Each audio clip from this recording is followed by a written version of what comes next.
All right. In 3, 2, 1, my man, soar Big E.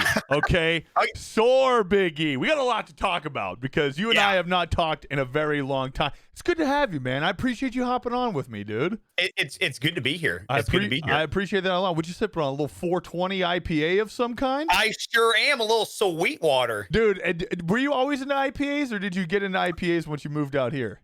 No, I was definitely, in Ohio. I definitely was in IPA. We have Rhine guys up in Ohio.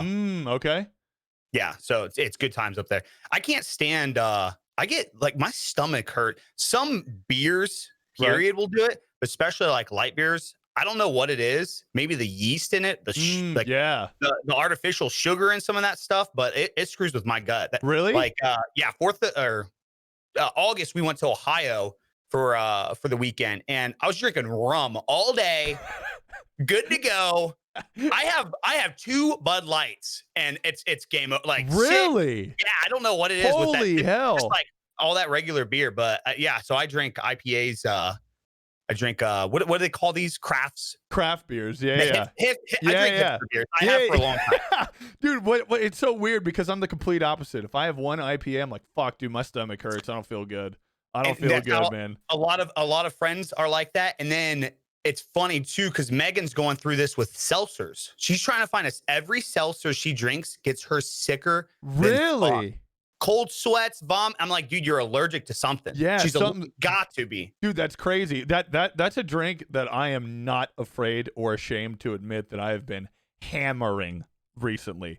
Dude, I am the whitest of white girls. Hammering Trulies, hammering Claws. No, nothing scares me. My boys are all like that. Rob from Gunsmith, Jayhawk, like all those guys. They're all about them. They always give me shit. I try them. I want to like them because they're convenient. You know, it is. It's so convenient, man. Because I like fruity drinks. Right, same. When we went on the honeymoon, I tried a Bahama Mama, and ever since then, I've been like all 4 of those. Hell yeah, I'm definitely about it. Man, those seltzers. Dude, I absolutely love them. I'll drink them any opportunity. I should have bought some for today. I knew that you were drinking, but I didn't go out and get anything. Fucking idiot. You don't have anything? None of that famous whiskey or? I drank the rest of that whiskey last night watching UFC, being an idiot. UFC, hanging out, drinking whiskey. It was rad. But no, I don't have any more. Do you do a lot of like drinking streams still? Yeah. Oh yeah. I can't handle it anymore. Really? Yeah, because like when you start getting loose, chat gets loose, and then like, especially like, it's not about money or anything, but when they start throwing, you're just like, all right, let's fucking go. And then 2 days suck. Yeah, dude, I'm definitely with that. I've had to cut them back, especially like not only just for me and my health personally, but because that's the big thing. Like whenever you and I first met, dude, I was drinking like every fucking night. Every single night was a drinking stream, or every other night was a drinking stream. And since coming up here, and even like leading up to before that, I tried to dial it back and make it one night a week of really partying, like a special occasion, right? I kind of set it up to where, like, all right, like if tonight's the night that everybody wants to get dumb and get loose and get blacked out, I'm here. But I need the recovery. The recovery time is getting longer and longer for me. The more I grow in age. See, that's what started screwing me. It'd be like, in the moment when we were getting like a lot of these like newer numbers, and like I'm sure like you were kind of in the same wave as me, like we started getting all these gifted subs and stuff. It was like, wow, we could just do this a lot and have a good time. And then it would take, okay, the next day there's no way I'm streaming. And then after a while it's like, okay, 2 days there's no way I'm streaming. And then after a while it's like, dude, I can't do it. I'm just getting old. I turned 30 this year, so dude, you are getting old. Holy shit. Getting up there. Dude, it's so crazy because I think back to the times of all like the wild partying and all of the drinking that I did in the past. Yeah. And like, dude, there were days where it was like, all right, we're drinking from 8 p.m. until 5 a.m. and I got work at 7 on the beach. And at 7 a.m., I'm good to go all day. Yeah. Absolutely good to go. I just hook me up with like a Gatorade. I'll be all right. But now, dude, I've got to be like, it's got to be down to a science as to what I'm going to be drinking, how long. Like, dude, oh my God. So we obviously like this summer we didn't get to do much. So whenever we had a chance to do something, we were able to discover certain things like that. Yeah. I've discovered you can still do those out. You got to move them back though, right? Because I think what it is like you get older and you just get so used to wanting to wake up early. But your body doesn't metabolize like it used to. No, dude, so, not at all. As long as you're, instead of being tilted by like 10, 11 at night now, as long as you're there by like 5 p.m., you're good to go. Yeah, like you're gonna crash for 12 hours, probably maybe vomit a little bit, but then you're good to go in the morning. We'll be all right. We'll be all right. Dude, speaking of since you guys got here, you and I both live in North Carolina now. Now you're in Charlotte, right? Yeah. Dude, how wild is that we end up here after not talking? Because like we didn't talk for a while. Yeah. And I thought about, because it was TwitchCon was one point where I was like, or wait, did you move before TwitchCon? No, I moved after. So I found out that you were at TwitchCon. So even then I was like, man, I haven't talked to him in a while, but I'll like text him. But like we didn't line up at all. Right. And then I seen that you were moving. I'm like, well, I gotta text him now. Like I didn't know if you knew that I moved here, but like I had no idea. And when did you guys get here? A year ago this month, actually. Holy for me. Shit. So I moved. It was weird. So yeah, you missed a lot. I joined TK over a year ago. TK was that dude with the mustache. Hams. Yeah, dude. Okay, I remember him from the Sorehouse parties. Yes, great guys. And so when we were down at DreamHack, like that kind of created a riff with a lot of us guys. So like, remember at the time, like DreamHack happened, and you did not fuck with Blackout at all. No, that was like my thing. Yeah, I was getting like so much growth, and so like I like submitted to that fucking stupid ass game. Right. Like forced myself. But the good thing is like sharpen them. They're COD guys, right? All these TK and SOAR guys. So it was like perfect to meet these guys and finally had people to play with all the time. Of course, yeah. So we became really good friends. So fast forward last summer, I joined TK. Yeah. I actually stayed with them for like 2 months in the early summer. And we were maybe going to move to Atlanta because we talked to you guys about that too. We're like, dude, this is like, because it was like polar opposites. You hated, if I remember correctly, you hated the consistent hot fucking hate it. Yes. And I hated this fucking bipolar freezing tundra and then humid heat. Like give me some whatever. Yeah, some balance. Give me some balance of things. Right. Yeah.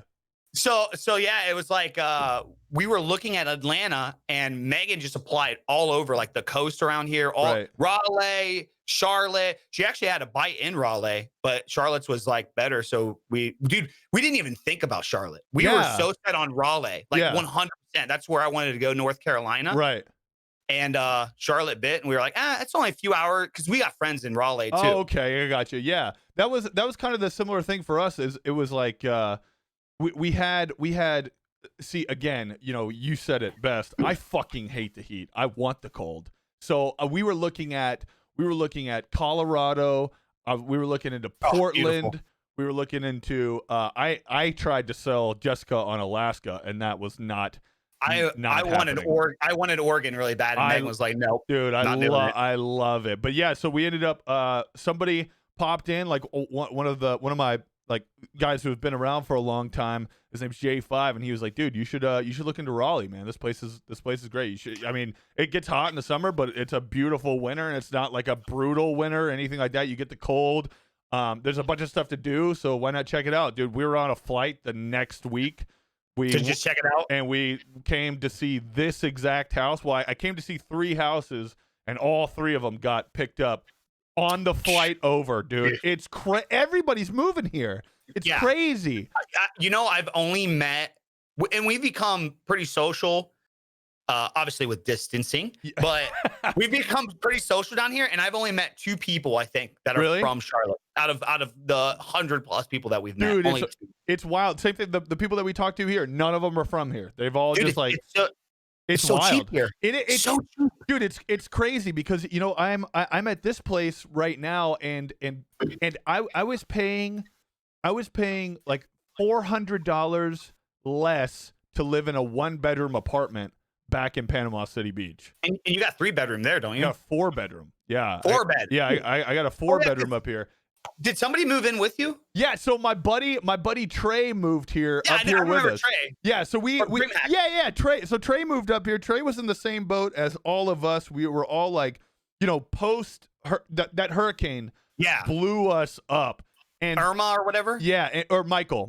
And because of Michael, what had happened was, so I lived on the beach side, and in town it's split. So there's Panama City Beach and there's Panama City, and Panama City is like the old downtown, right? Yeah. And so it's across the bridge, and all of that got wiped out. Well, when that got wiped out, everybody from over there had to move to the beach. Yeah. And when they moved to the beach, everything jacked up. So I was paying like $300 more than what I originally signed my rent contract for. I paid $300 more to live in a town that was destroyed and not be able to do anything because there's nothing to do, or it's so overpopulated and overpacked and too crowded. Dude, and it's it sucked. It sucked. I give you credit for even like we go there ironically in a few days. You go to Panama City?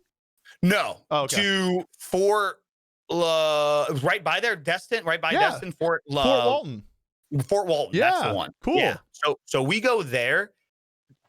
We'll be there for a few days, and that's it. I'm good with Florida with that. Same. Like, and that was like another thing moving here. Like, I was pumped to find out how close it was to Asheville and the mountains. Yeah. Wow. I thought I knew what fucking beauty was, and then I moved down here, and you drive through those mountains, and you're like, dude, it's humbling too, just even seeing mountains, because you're like, my life is so significant, like just not important insignificant, whatsoever. right? Yeah, dude. We were right when. So I moved up here, and I got like me and Trey moved up here, and we got the whole house set up before Jess made it up here, and it was in January, so it was cold, no snow yet, and I was like, man, I'm super excited, like I want to see some snow, and everyone's like, well, it's cold, which is great, like I love the cold. But they're like, if we get 2 to 4 snow days a year, it's a good year. And I was like, damn, I don't know that's going to happen. But beginning of February, Jess ended up making her way up here. She finished out the month of work back at home. And I was like, why don't we drive over to Asheville? It's like 3.5 hours, something like that. We'll go check out the mountains, trying to do like some tubing, something like that. We get out there, dude, and it's like the most snow that Asheville had gotten all year.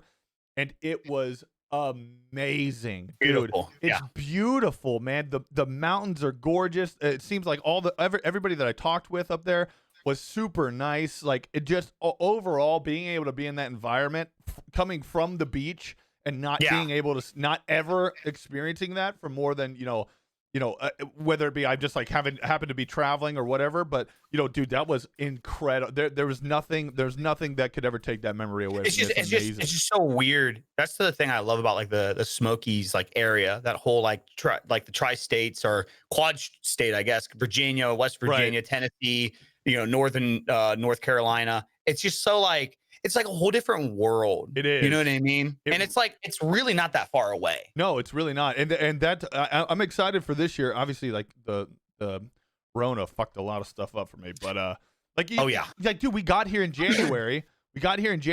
And by March, everything was shut down. We signed on building our new home in February. So it was fucking hell, because like, dude, it was bad. There was a point, ironically, myself and our neighbors, because we all built our houses back here. Right. It's a new community. Yeah. Cool. And, that's rad. And it's awesome. It's, we all bring it up together and stuff. But the neighbor, same experience as me, works from home, decently successful, like, business. She works somewhere, same thing with Megan. She works somewhere down here. And like, the financial process right away was like, oh yeah, you guys, there's a credit, you guys are putting this much down, no problem, not a hassle. And then like the COVID shit happened, and all banks were scared. Like, how's everybody's? So it's constant, week by week. How are you guys doing? How much are you making? Dude, they were going back. They were like getting into my accounts and like, hey, what was this huge deposit from in January? I'm like, I don't know. I had a good fucking month. Yeah, Or, December's always a good month. I told him all the time. I'm like, you'll have a month where like it will just be 400% markup from what I usually make. Right. And then every time, what's this? What's it? And then all the way like 4 days before we even closed on our house, they were still asking us, holy hell, like, what's this from? How much have you made this week? So bad. We were delayed in moving in on our house like a month and a half. And then so with that, the apartment complex was all pissed because we had to close our lease on that. But then we closed it for a specific date. And then they were like, well, we already got somebody wanting to come move in, so you got to be out of there. And it's like, what the? So it was bad. Yeah, COVID has not been, and it's our first. Just like you guys, even though we moved here in September. Yeah. It was like boom, TwitchCon, boom, like family stuff. You know, we really didn't have time to meet anybody. And then it was like winter. And you don't really like go out, and we were settling in, so we were pumped. Yeah, of course, for the months. summer. Yeah, for like and that's the thing too is right when you get there. That is, I mean, especially here. I mean, here's a little bit different because we really didn't go that hard. We were mainly trying to set everything up, but the thing is right when you get in, and I know a lot of people know this, but people that aren't in our industry that don't do what we do, it's a little bit different of a process because obviously you have your room, right? You have your room, and main focus first and foremost is get the whole house up, get everything going, get the way you need it to. But then second focus goes, all right, I've taken this much time off because of all this bullshit that's been going on. Now I've got to set up my space the way that I want it, my workstation, to where you feel good coming into it every day. And then now I got to get back to work. Like I got to, because if your ass is not in that seat, bro, you're not working. Like there's no job being had. And then it's almost like a double-edged sword because, and I'm sure you had to experience this, because like this all happens, then the move happens, but then it's like this is, as odd as it sounds to say that this is my job to create content, to stream, to do this stuff. It sucks that you got to force yourself to do it. You just want to be able to do it. Right. But in the back of your mind, you're like, we got to move stuff still. We got to get this. We got to get, because like I seen, like one thing that stood out with me is like when you guys got your washer and dryer, like that experience. Oh my God. Like just the simple little tiniest adulting things like you don't think of, like, getting a new place. Dude, we had ours fucking stolen. What? 4 days before we moved in. Yeah. Your washer and dryer? Yep. The people who built our house had to completely get us new ones because of it. Yeah, because it's super common. So if you guys ever build new house or new communities, super common apparently. Because nobody knows neighbors yet. A whole bunch of moving trucks. He said they come up during the day, and like if a cul-de-sac is empty, they just go right into a house and just take the blinds and dip out, dude. Holy hell.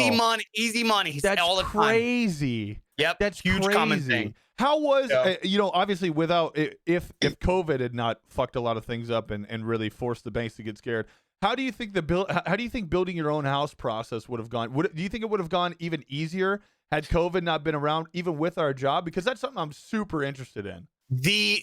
So the building process, yes, because of credit, for sure.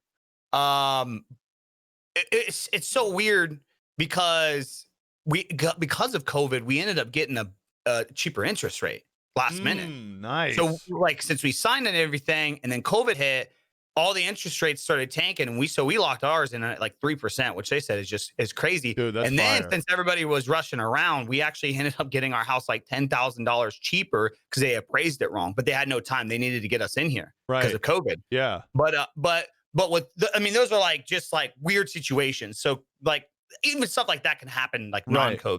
But like I was oddly shocked at how much easier it was than what I thought, because it's a new house. Yeah. You know what I mean? Yeah. It's so like it's like getting a new car too for the first time. Like you never think you're going to get a new car until you find out how like the payments would be. Then you're like, oh wow, like it's not that much actually. In an 84 over the course of 20 to 30 years, of course, you're paying way less. Yeah. But I mean, we were renting for the same fucking amount that we are paying with 1,300 extra square foot here. And what? Damn. Yeah, from what we were renting. Damn. Yeah, and I see you've got a pretty fucking good sized room there behind you too, which is exciting. Now, when in the whole building process of this, did you go kind of like cookie cutter mode and just kind of pick out a few things here and there, or were you like down to the inch of how you wanted things done? So even though we did get a house built, it would have went up regardless. Okay. Blueprints and all. Yeah. These are communities that are, I will say, like, I love this place. Megan and I love this place. This is not our forever home. Right. It was honestly easier and cheaper for us to lock into a house that was newly built than it was to find one down here in our range that we wanted. Right. We wanted the 3-bedroom. We wanted a 2-car garage because garages aren't common here in North Carolina. Dude, they're not, but which is so insane. And the garages that are here, they're fucking tiny. They're like sheds. See, and that was the thing. Like we got that was like another thing that happened it was around last year this time, or maybe like a year and a half ago. I had kind of like a big burnout phase with streaming. So I like bought a whole bunch of gym. I got fat as fuck too, dude. I gained so much weight. Just like fucking off. Way after DreamHack. Yeah. I gained so, cause it was like just that consistent, drinking all the time, then quick eating, quick meals. Like I don't want to go to the gym. I want to stream 250 hours a fucking month. Like just go. And then like, it was like April. I'm like, dude, I gotta fucking, so I bought gym equipment. We got into like a little CrossFit. So moving down here, I was like, I gotta have my garage. Nice. Yeah. So you've got a home gym in your garage now?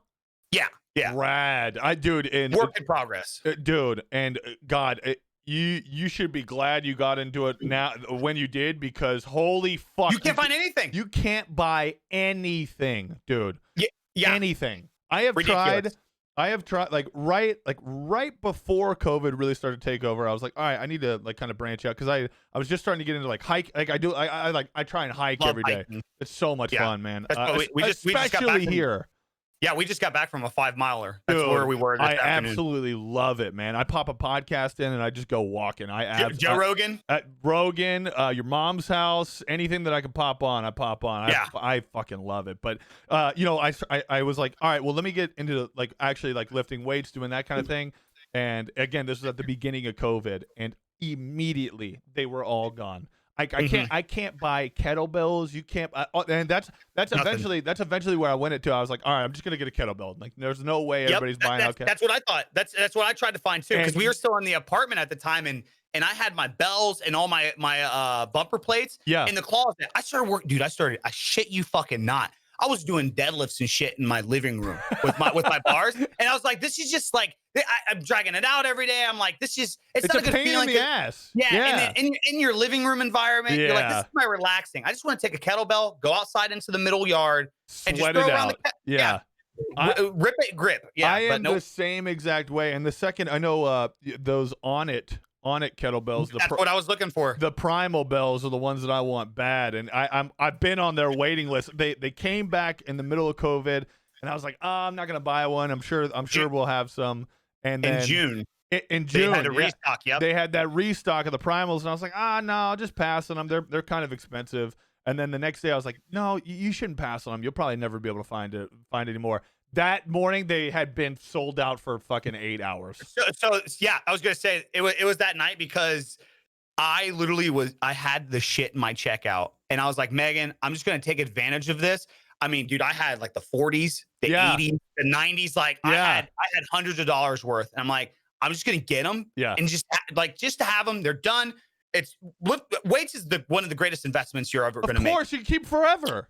Dude, and even if you don't, you get your money back. Right. Like, weights don't depreciate. It's crazy how expensive they are. It's so weird. But I literally was like, I had 4 different, and that's where I made the mistake. I tried to buy so many at once, because I went to check out, one went out of stock. It's like shit. So I removed it, went to check out, the next one came out of stock. So I was like, oh, fuck it, I'll get the 75 or 70 pound, call it a day. Boom, that went out of stock. I was like, fuck it, whatever I can get. And then they were all gone. It was that fast. Yeah. I know. I just bought one and been good. It's so crazy. And what bothers me the most is I know that these all of these ones that all got bought out, all the weights, they're all right now collecting dust. Like no one like right now they're just collecting dust. We're long past it now, and I'm fucking upset about it. But what are you gonna do? Yeah.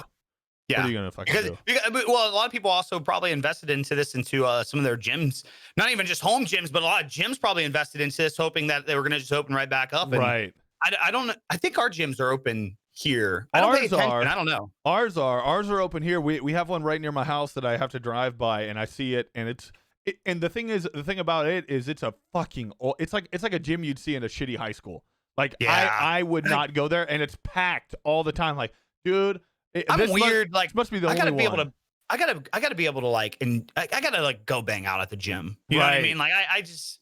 Yeah, it's gotta be like an environment, you know. I'm the same way with that too, where I don't want to walk. Like if I walk in, like I said, that when I walked into this gym, I was like, oh, it's perfect. It's right near the house. We'll be good. Whatever. Right when I walked in, I got the feeling of like, welcome back to high school. Like like old weights, old. Literally everything's old, and then the guys that are in there were like literally like 60 plus years old working on like small, and I was like, man, like don't get me wrong, and it was hot as fuck. They had the ceiling fans. I was like, nah, bro, like I'm not about this. Uncomfortable. It's uncomfortable. Yeah, and I understand, like, oh well, you know, you're just going to work out, right? That's all you're there for. That's all you're there to do. Whatever. I get that, but fuck you. Okay, I don't like if I wanted to work out in my garage, I could do that. If I wouldn't pay $30 a month to go work out in my garage. I'll just work out in my fucking garage and I'll buy the weights.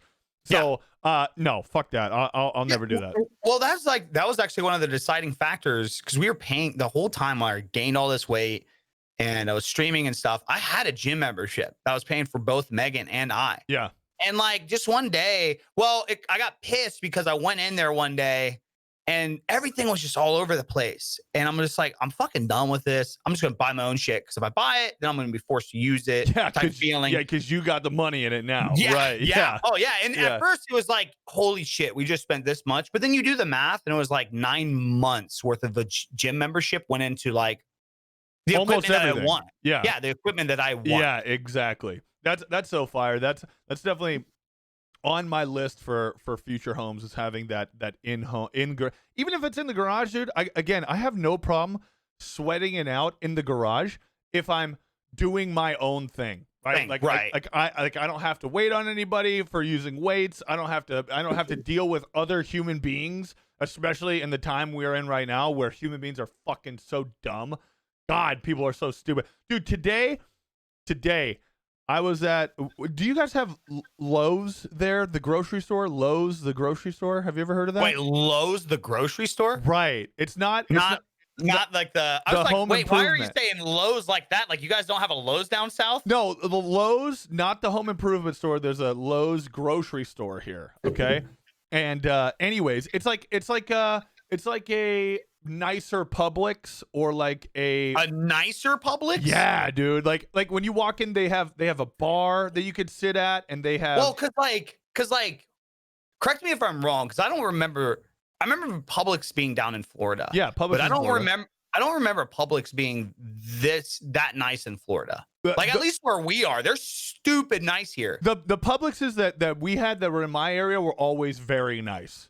But okay, so then this place is top notch. Dude, top notch. Like when you walk in, they have an entire bar section where you can get drinks and shop with them, and you can they have like a whole wine selection, everything, dude. It sounds like up north we had Kroger superstores. They had like cheese tasting and shit. They do all that stuff. Live music and stuff. Yeah, they do all that. So it's super nice. But today, as I'm walking around, and obviously in the world we live in right now, I would hope that you're wearing a mask everywhere you go. Correct? You're not dumb. Yeah, I just get it. I just get it over with. Okay, cool. What's crazy is that mentality of just, hey man, I'm just gonna put it on and get it over with, is one that most people cannot fucking deal with.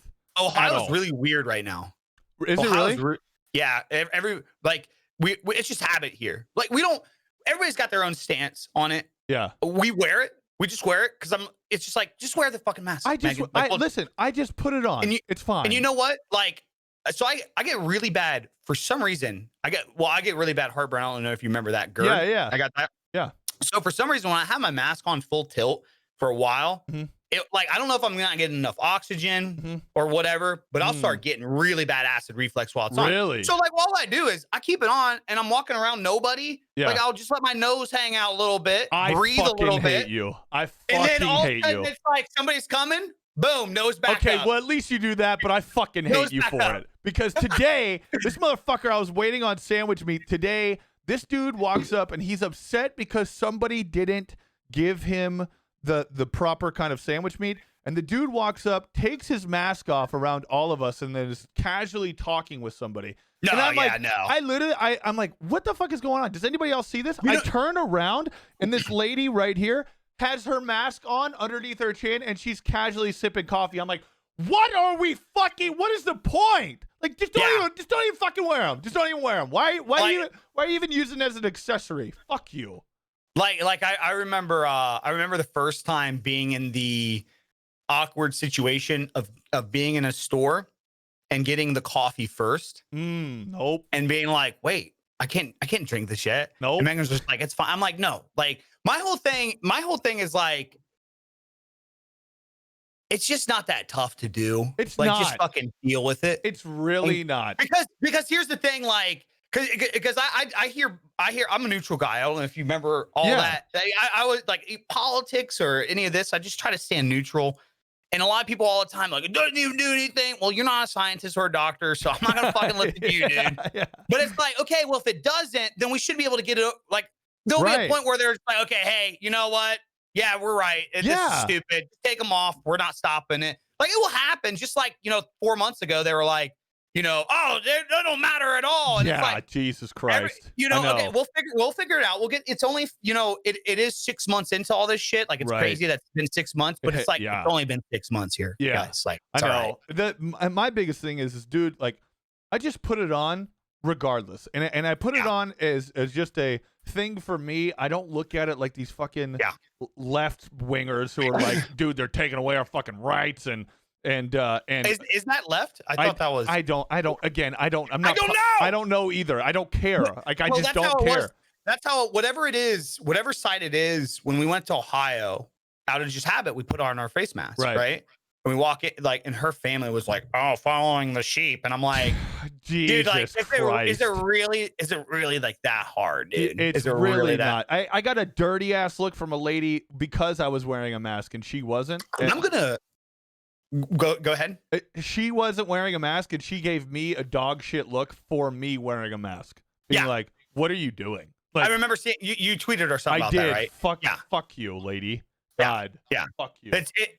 Well, I mean, that's like the world we're like living in the States. Of course, big time is like the whole like I'm not happy, so I'm gonna make sure that you're not happy. But I want what do you think about bandanas? I'm gonna switch up to bandana. I think. Are you? I've heard. Yeah. I hear a lot of people rocking the bandana. I'm sure it's fine. I mean, honestly, it's anything that could cover your mouth and your mouth and nose. In my opinion, is better than nothing. Right? It's better than nothing. The whole perspective is supposed to be, I'm trying to help you, not me. Right, correct. Right, like me putting a bandana over my face is not going to stop me from getting something, but it will stop me from like projecting anything. Correct.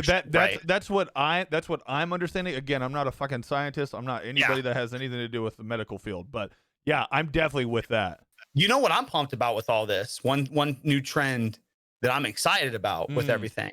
I went and got my new car a couple weeks ago, and I was kind of curious as how they would be dealing with everything. Because like buying a car, like especially new, like that's such a not an intimate thing. It's a close thing. Like these people are going to help you change. Of course. Like I will always remember the people that sold me my like most important cars. I will always remember the people that sold me my houses. You know what I mean in life. So I'm like, how do you like? What do you do? Like, do you shake hands and just wash your hands? Everybody fist pumps now. Dude. Everybody fist pumping is like the new thing. Let's go. I'm cool with that. I'm hyped. I remember saying that to somebody or talking about that, and they're like, "Well, that's just stupid. You could wipe your." And it's like, come on, like, chill out, dude. I was playing golf a couple weeks back, and I ended up getting like I was like behind a one man, like one dude, and he was like, hey man, you guys want to like join up, whatever, and we are like, yeah, sure, fine. And we finished the round. We obviously all stayed our distance, whatever. Then when we finished the round, we did the elbow touch. We all did the elbow bump. I'm cool. I'm cool with the elbow bump. Yeah, I'm down with it. I'm all for it. And the thing is too, man, is like this whole thing. We won't stay on this long, but it's not that. It's really not that difficult to do basic things. You know, we talk about just put on a fucking mask. It's not that big of a deal. Hey man, stay 6 feet away from me. Everyone's like, oh my God, how am I supposed to do that? That should be a thing, right? It should be a very common thing, dude. If I'm standing in line for coffee or I'm waiting in line for whatever it may be, you don't need to be in my fucking back pocket, bro. Like, well, and then it's also step like back a little bit. Shaking hands is like it's everybody like I think here in America we think that that's just like how the whole world works all the time. It's like just shaking hands. It's like it's not. It's not. Yeah. Like, that's the thing that we do. You're right. It is. It is. Because like everybody. It's so funny. Like everybody makes fun of like other cultures all the time here. It seems like right. And I mean, you've seen like this whole thing happen in Japan. Just kicked this shit in the ass. Dude, it did. Keeps their distance, bows. They don't touch each other. You know what I mean? That's the big one, man. That's the big one. Like eliminating as much human contact as possible with real basic shit, like not touching hands, like not touching each other, just bowing out, doing their thing. I love it. I did hear and see where they've got like a new spike and shit that's going on, but it's still nothing in comparison. They have like 1,000 deaths or something like that. Meanwhile, fucking Florida, if it was its own country, would be number 4th in most deaths and cases in the world right now. So I don't pay attention to numbers. It's wild. It's crazy. Just know back at home right now, the coronavirus does not exist. Like you'll be fucking good to go in Destin. Like they think it doesn't, or as in the people there don't give a shit. The bars are. I talked to my pop today.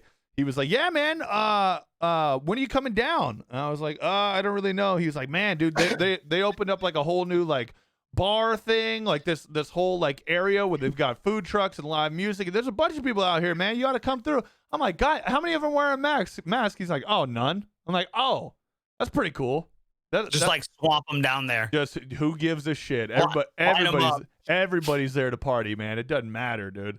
The coronavirus can't exist as long as Alabama football's playing, dude. It's such an interesting thing because it's like it happened. Like this isn't like it really happened, and it like took the world. But like what sucks is it's like where did I hear this lately? Conspiracy theories, for example. Like conspiracy theories are always weird and wild till they're real.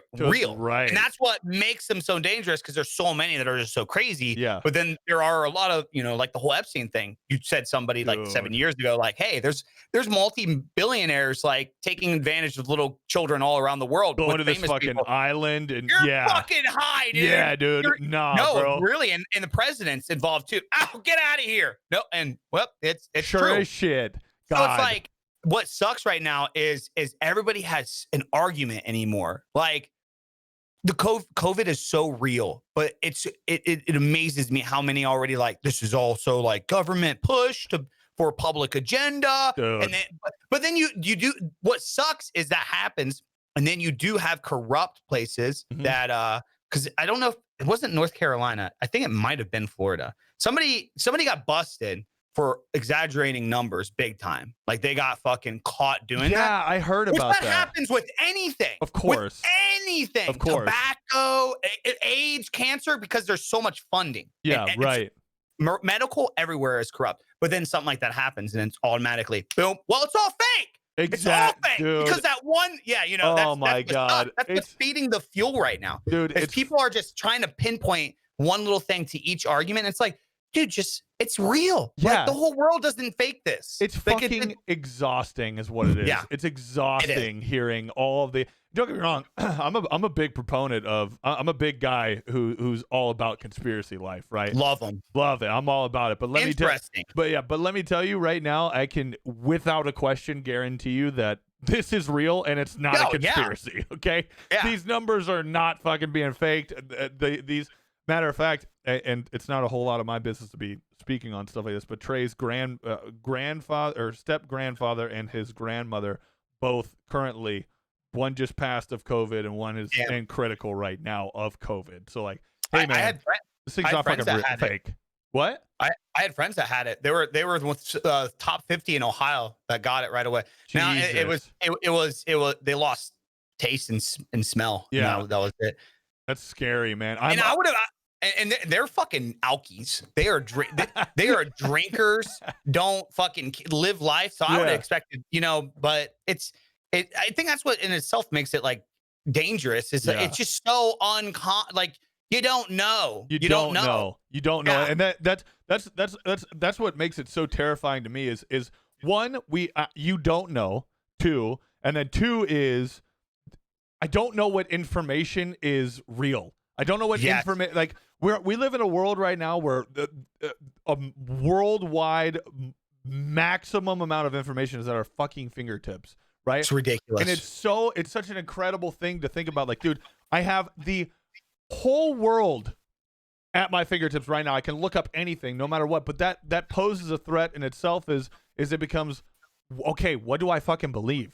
Like, and on Twitter, dude. Oh my God, I can't even look at that shit anymore. Like, I just don't know what to do, and it fucking terrifies me, and it especially terrifies me now because I'm about to be doing I'm traveling a bunch. Like, we're heading to I'm gonna go back home, but then I'm also doing Colorado, Wyoming, Portland, Washington, Alaska, and then back home.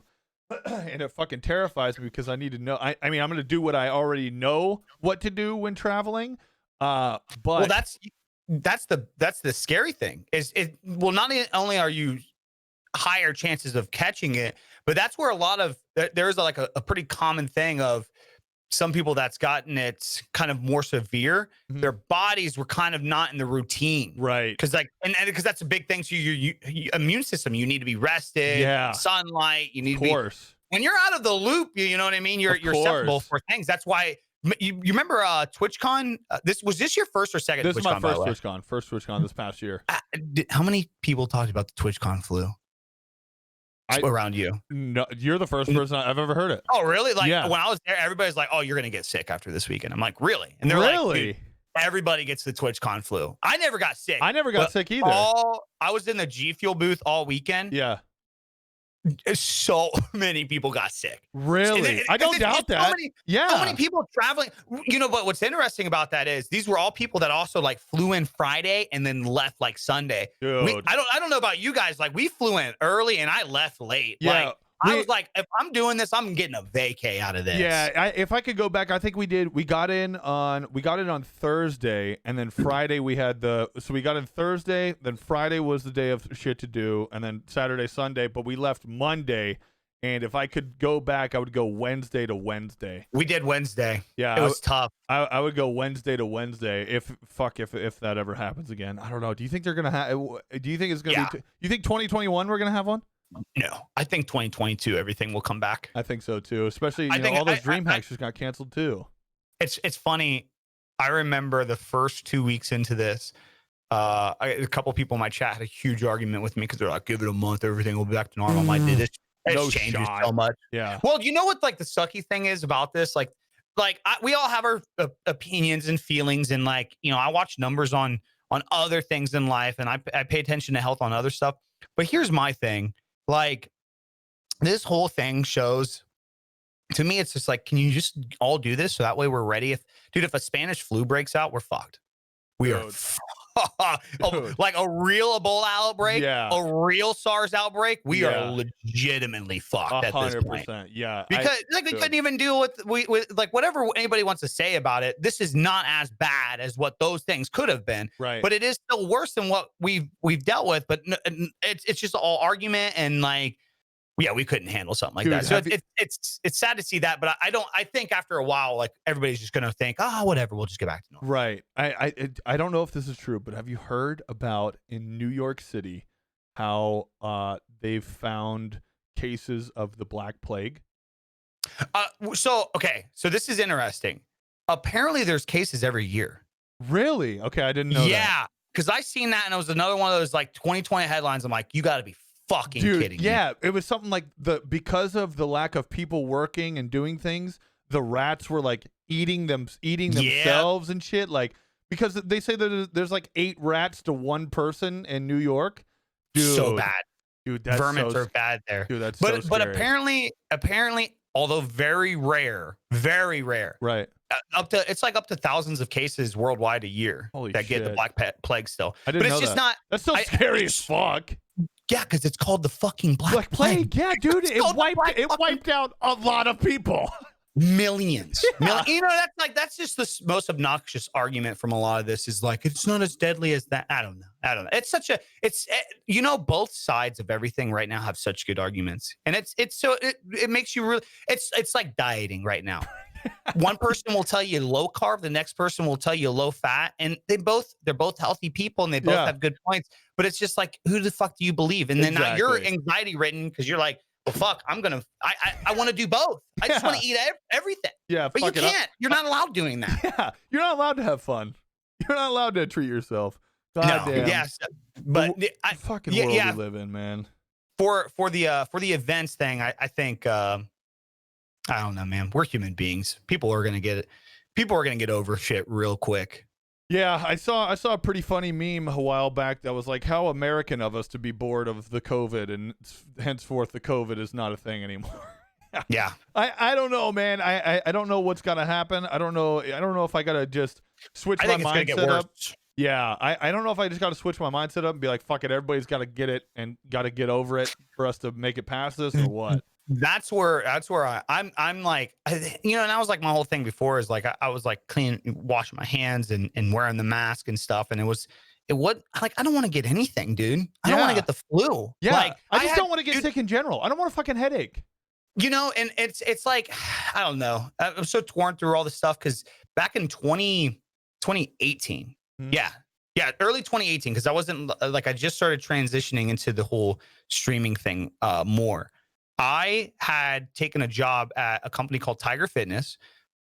By 2018, I was already 3 years into my freelance. So like before that, I was working a nasty job, pallets, food industry, shit's coming from all around the world. Yeah. I remember the first year there, I got sick like 5 times. After that, dude, like I could fucking you caught everything. And they would have probably tested my blood to fucking cure COVID back when I worked at this pallet factory. Like just, I mean, you're ripping up skids with like moldy food and medical supply companies that send all these skids, and you're cutting it up, dust everywhere.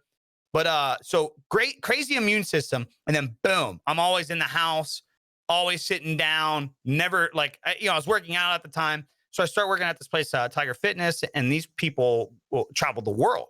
And like first week there, I get sick, and like I'm talking like, dude, I have never experienced this in my entire life. Like I've had flus before and stuff.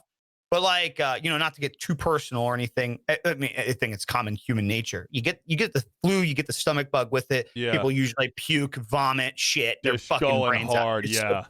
Hardcore stuff. Yeah.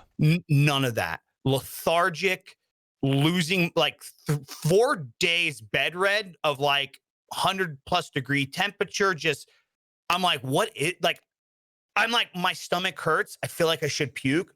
You're not puking because you're so dehydrated. There's nothing in you, dude. Like I would go to bed and it would be the next, like in the morning from one day, and I wake up and it's like the next day. Like that's how much time's passing. Yeah.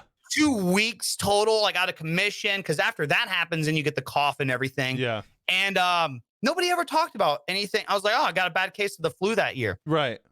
Well, with all this shit coming to light, you are able to look at all the breakouts of certain things.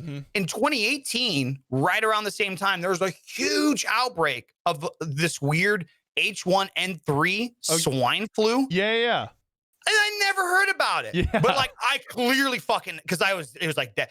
But and here's like my sum up of it is like, did I think at that point that I was gonna die? No. I clearly knew that something wasn't right. This fucking sucked. Yeah. I hate this, and you don't feel good for days and whatnot. But I didn't want to go through it. So yeah, of course not. COVID might be a fucking cold, but it also might be 4 days of fucking hell. So I'd rather just not deal with it at this point in time. You know what I mean? Nobody wants to deal with that shit. Nobody wants to have to even. I mean, because think about if you do get it, dude. The precautions you got to take for everyone and everything around you. That's what Megan and I were talking about. That's the worst kind of idea of getting it, especially traveling back and forth from Ohio to North Carolina. It's like if even one of us in the house gets it, it's like 2 weeks off of her job. Like she cannot. And that my buds that got it back in Ohio, for them, it was a humor thing because they'd lost their taste and smell. And they actually had a lot of, because they travel the world for their jobs. Right. And they know and see, this is what's bad about it. They know a lot of people that's gotten it. And it's like all same stories for them. Right.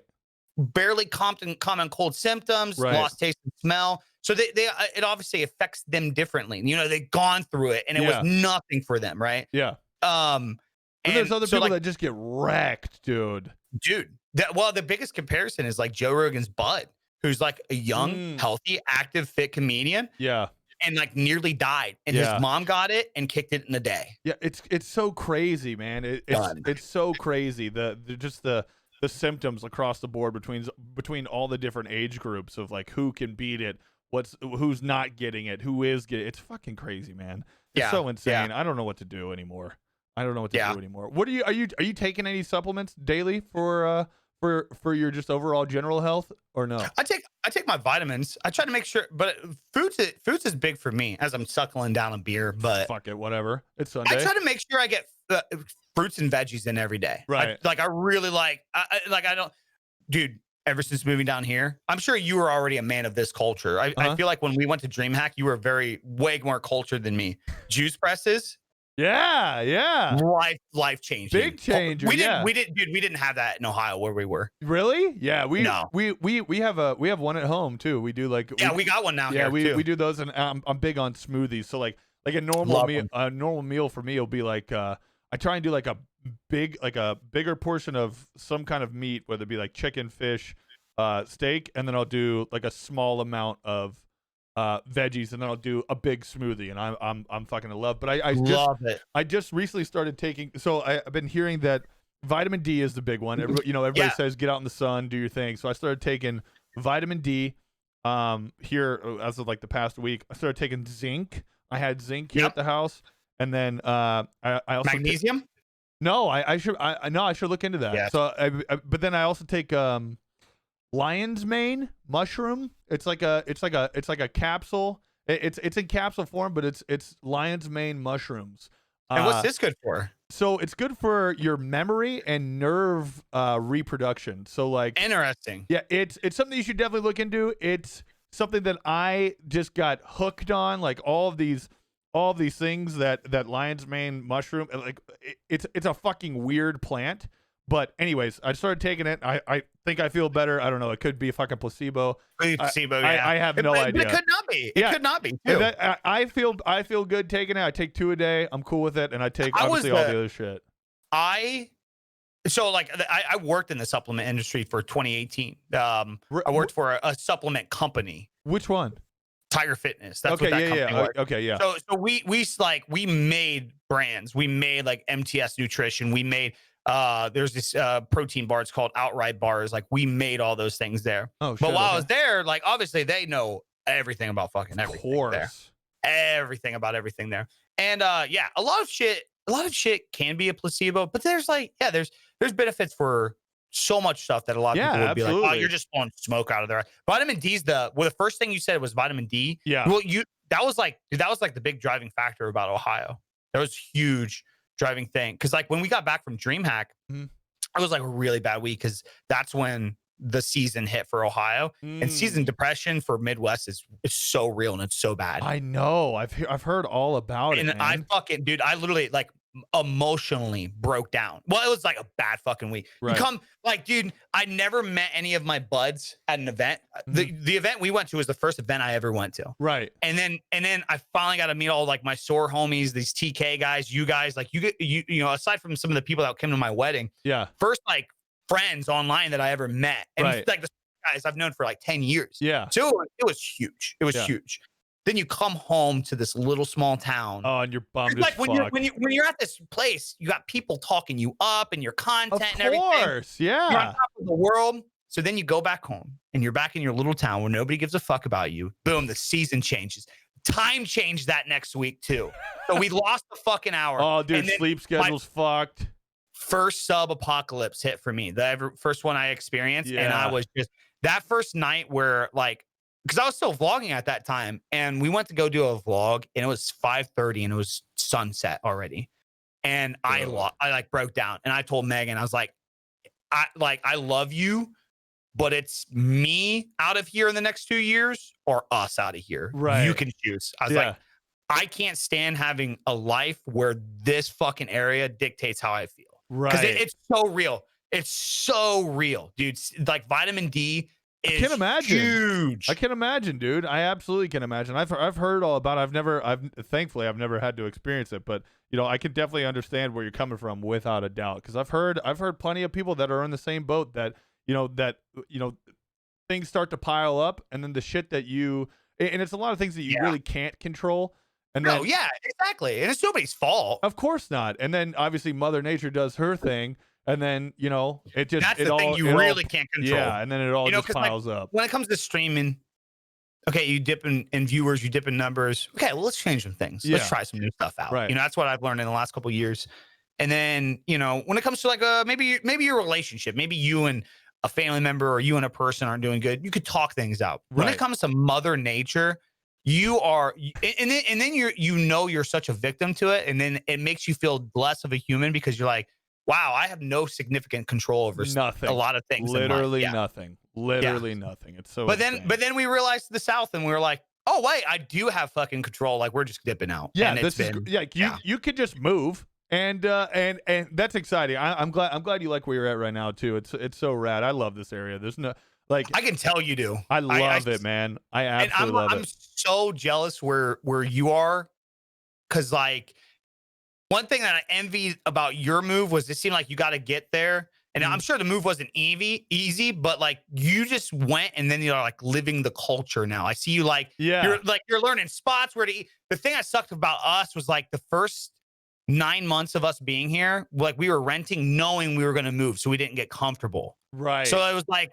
like we weren't exploring much. We were constantly just looking for houses, and like I'm seeing now, like lately, like we just went on a hike today, and it's like we've been going to like restaurants, like learning like what new areas and stuff. I found I'm a coffee club member now as of 3 weeks ago. Shit, let's go. Yeah, we're settling. I like it. So like I seen you going through those things, like, hey, I'm gonna stop by here, try this stuff out, and then I'll be live. I'd see you do stuff. I'm like, man, I need that in this area. And That's definitely been a big thing for us. And what's crazy is out of all the stuff that we've done, we still haven't even scratched the surface of what's going on around here, dude. Like there's so many mom and pop home style spots that are so like progressive and so urban and like doesn't it motivate the hell out of you too with your stuff? Yes, of course. That's how Charlotte's been since we've moved here. I see so many like, I've never heard of you in my life, and you're thriving down here. Of course, that absolutely it is, and it's crazy.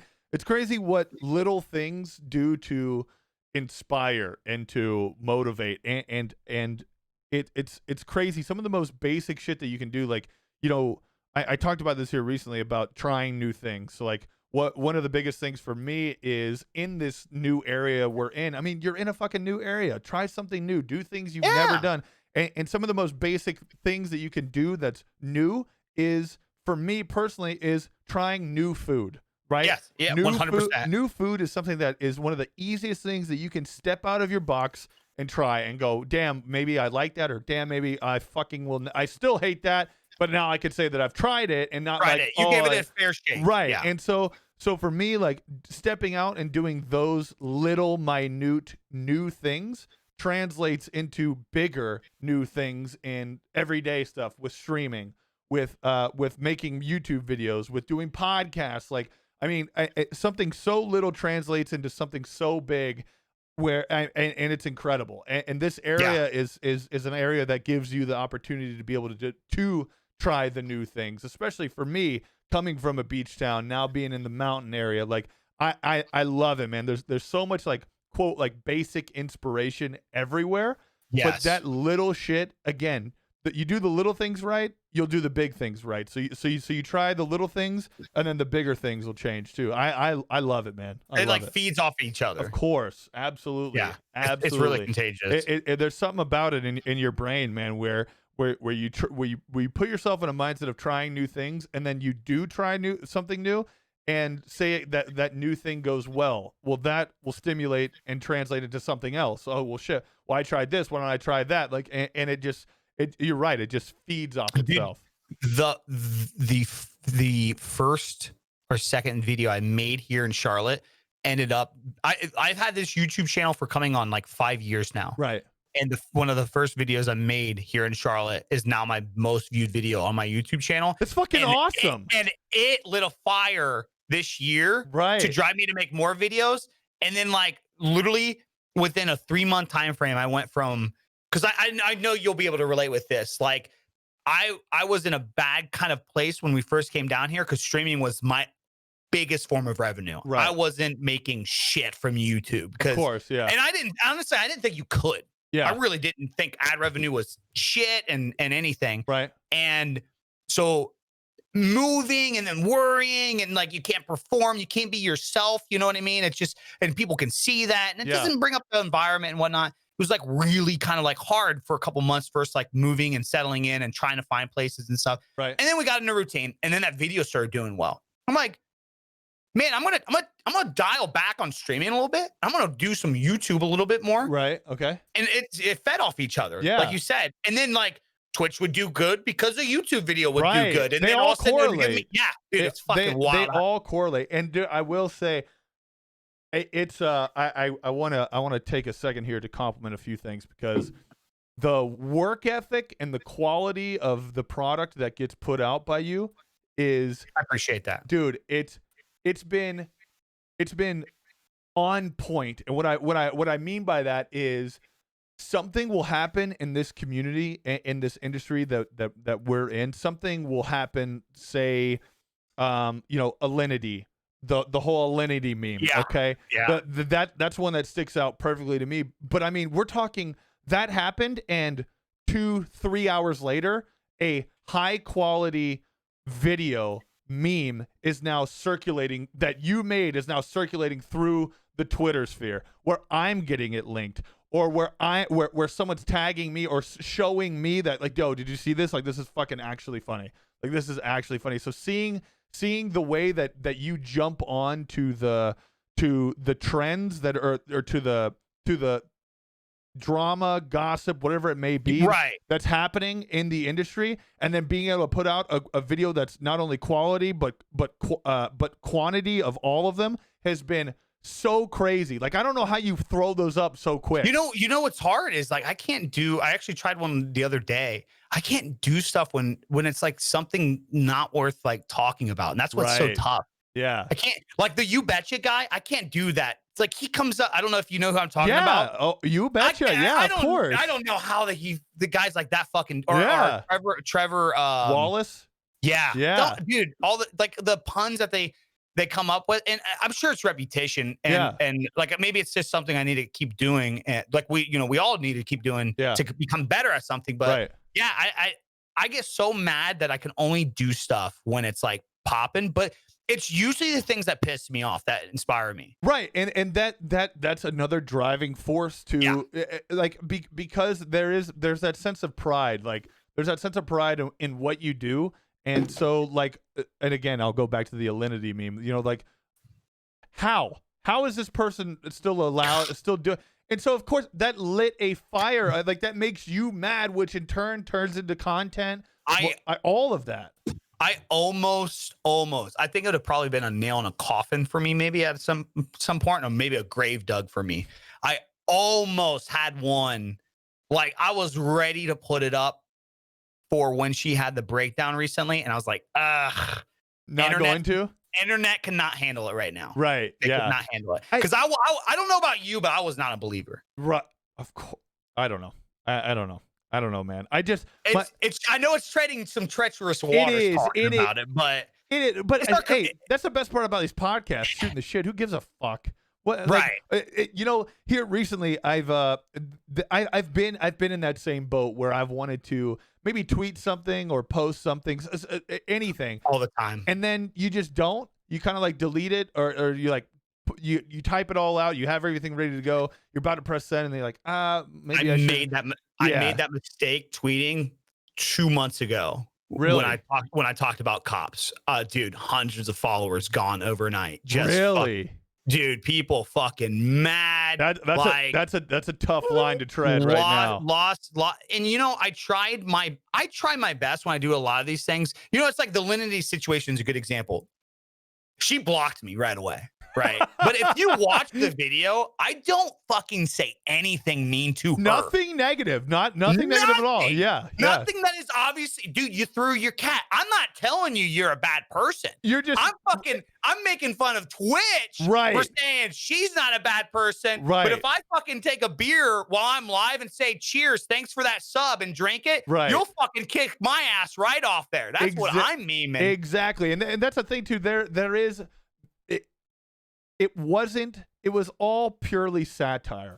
It was comedy in its best form of like, all right, you're not bringing anybody down by this. You're especially the person in question. You're not bringing anybody down. It's just pure satire. It was funny. Like that's what it was. And I think that's another reason why I have to wait for something to happen, because it's usually got to be like a company involved. Because it's easy. Like the DMCA one, that was a good one too. Yeah, it was. It's easy to villainize a thing versus a person. Right. I don't villainize Alinity for doing what she did. I villainize a platform, making it into a character and making him look like a fucking idiot. Right. Because that's what they look like when they do that shit. Right. Same thing with DMCA. DMCA is not a person. It's not an organization. It's an act. Right. But when we look at it from a community, this is how fucking stupid it looks in 2020 when it's a whole different fucking world. Right. Right. It's so interesting. Like what feeds off that right there is like, by the way, side note, did you see the whole like FaZe Rug coming out with a movie thing? What? No, I have not. This fucking community is fucking so big now. Dude, no, I did not know that. I don't know what the fucking movie. Yeah, I don't know what the movie's going to be about, but it led me through a rabbit hole of how big this is. Because like, I was like, oh, I haven't seen him in a while. So I clicked his page. He bought a $10 million house. Yeah, dude. I know. I've gotten recent things from him that are like his like music videos and shit like that. Like I've seen those, but it's insane where we're at and how like, dude, these guys are fucking movie stars. They're fucking rock stars. Like these guys, these are dudes who are becoming B-list, A-list celebrities. I was gonna say, do you realize like we're in the point now where in like 10, 20 years, there's gonna be these like VH1 documentaries about these people and how their lives like either flourished or went to fucking shit? Yes, without question. That is without question gonna happen. Do you also ever think that you ever kind of like, not in an egotistical way, but just kind of wonder, where do you play a role into that picture eventually? Are you going to be one of those people? Of course, Or are you just going to be a guy that says, "Hey, I played a couple of games with that guy before"? No, I think that honestly, I mean, maybe not for everybody, but for me, that all kind of that ties into like the day-to-day shit of like, hey, like, if I do this, more growth will come, more of this will happen, and eventually shit, maybe I'm one of these guys. Maybe I'm one of the top guys. Maybe I'm the dude in 10 years that they're like, this is the dude who knocked so-and-so off the pedestal, or not, maybe not knocked him off the pedestal, but kind of moved into their place as they shifted out and they kind of took over the platform of whatever that content is. So of course, and I think I might be stepping on a limb and saying this, but I think that if you don't have a mindset like that, you're probably not going to fucking make it, right? Like, no. Like you gotta be hungry. You gotta be the guy that's a guy or a girl that you gotta have like that Michael Jordan mindset of like, no, that's actually spot on. Dude, it was so long ago, but it was so helpful, and I still kind of go by it. I mean, obviously things are within reason, but like I watched this weird like video. I just wasn't like happy with a lot of shit in my life. Like I didn't feel like I had control. Right. I watched one of those like self-help. I watched this a lot. Yeah. And dude, but I found this one where there should be no shame in that, by the way. No. But this one, the guy was kind of a toolistic character, telling me how to be a man type guy. Okay, gotcha. But he hit one thing on the head, and he's like, some of you guys are just too nice. You're just way fucking too nice. Yeah. And when you're nice to somebody and you come across a person that's not so nice, you fucking get offended. And that's how I used to be. I tried to be.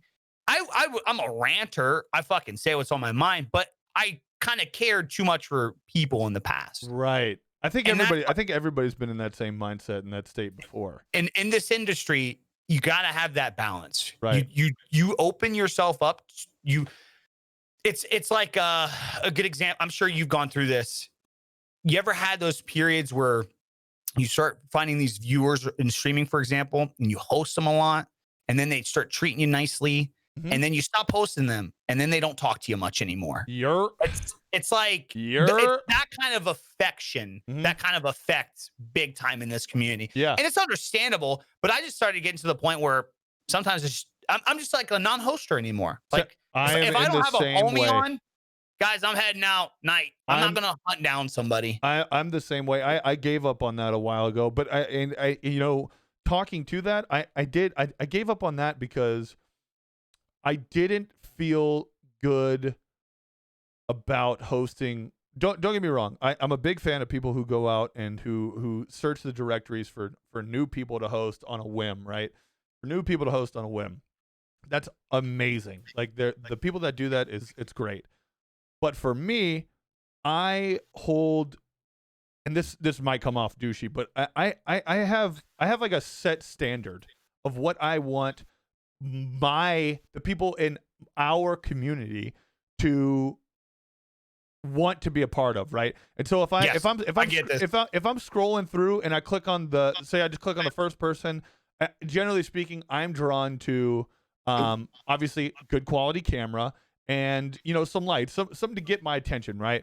And if I click on that's what you guys see. Yeah, and then if I click on that, and within the first 5 seconds you haven't wowed me, you haven't like hooked me, like you haven't done something that really like can attract me personally to you as a streamer, I'm not going to host you. So we move on. And it just felt like it was like the people that after all these scrolling and doing all this shit, the people that I did host, it was really cool for like 5 seconds. Yeah. And then, so once that host went out, I almost felt bad in a sense of, I knew that the people that were in my community, when they popped in, they went, why the fuck did he host this person? I'm leaving. Like, I almost felt bad for that, because I felt bad for my community, because I felt that, they don't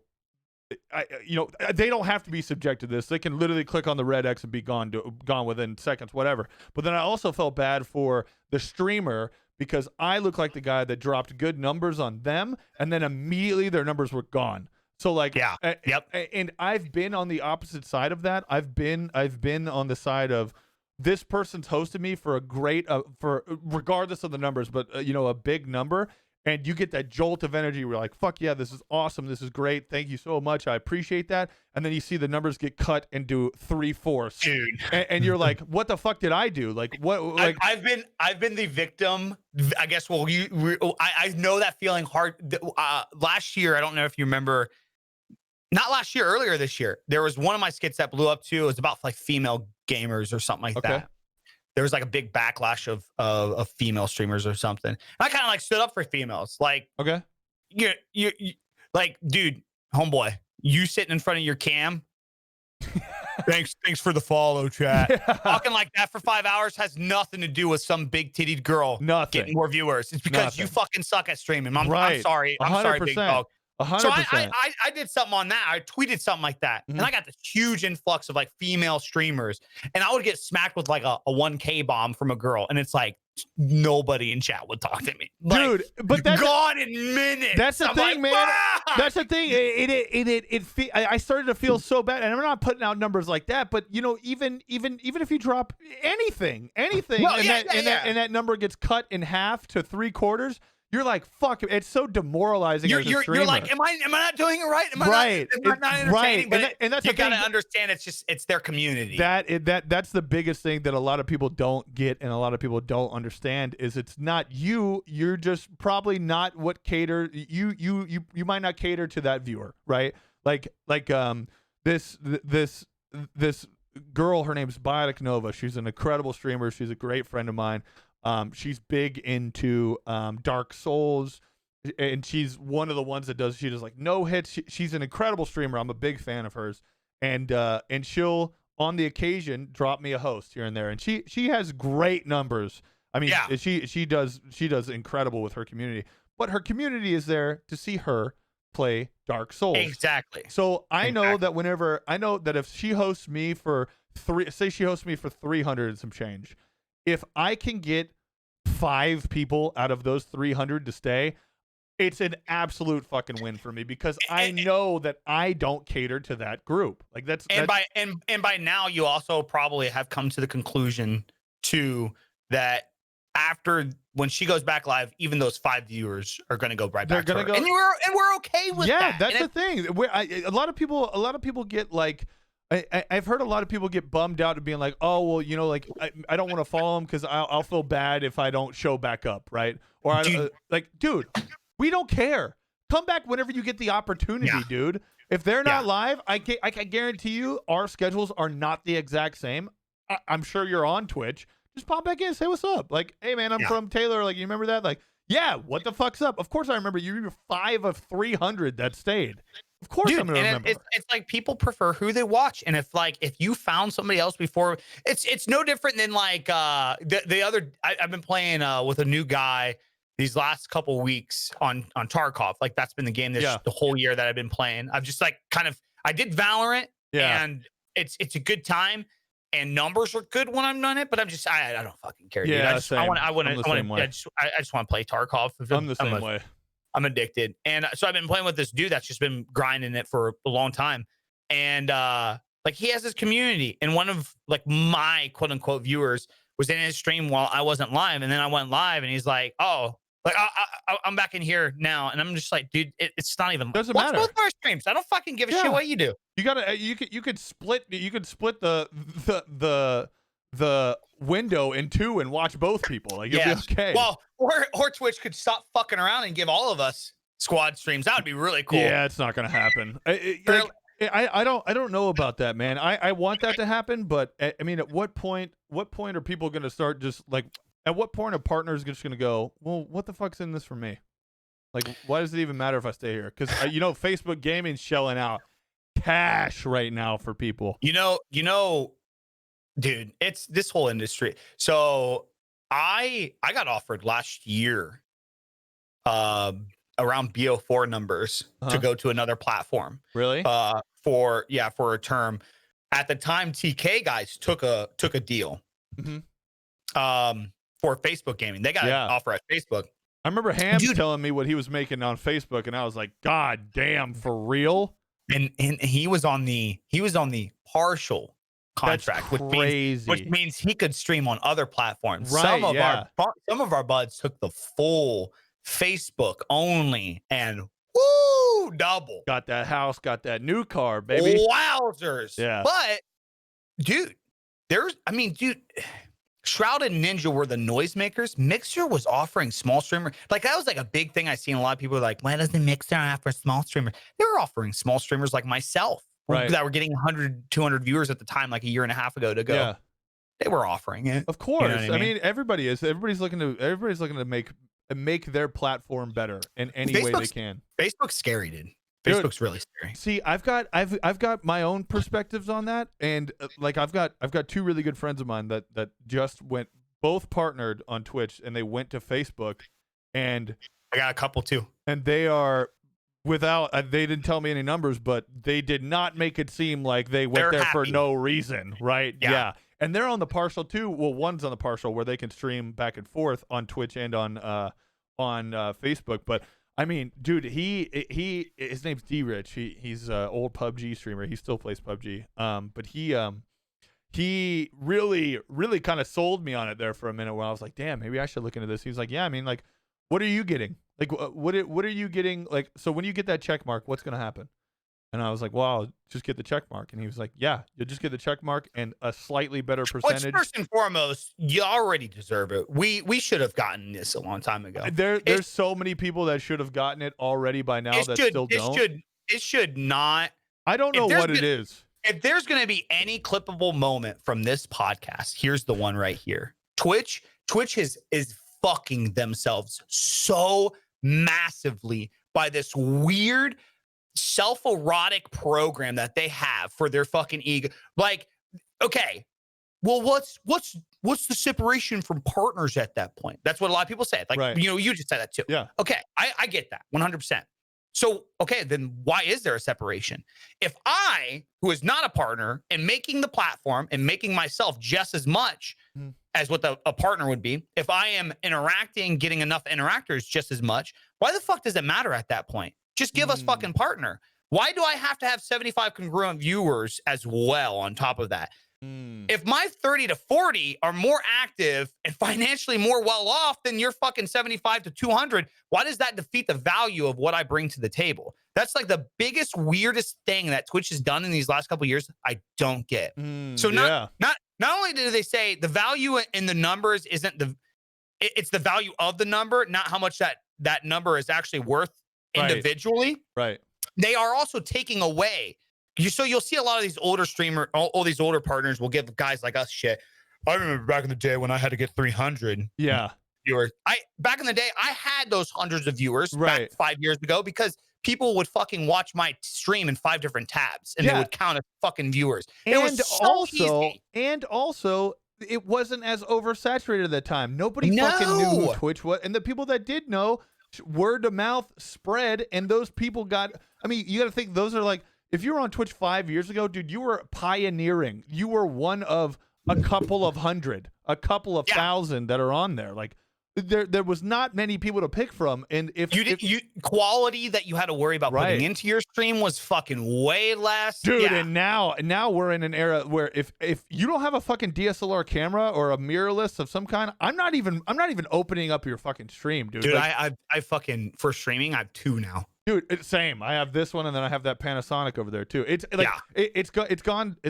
Which, welcome to Sony, by the way. Feels good, man. Feels really good. Great world. I tried to tell you off the rip, a long time ago, but I don't know. Maybe the prices were bad though back then. Sony was so much more expensive. I've been really thinking about diving into the A7 III or whatever it is.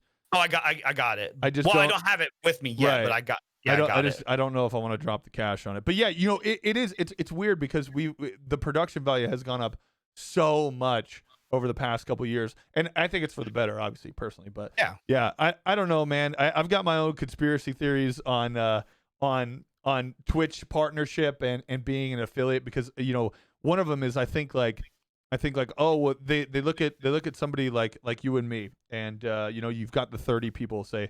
The 30 people, and say you've got over 1,000 subs, right?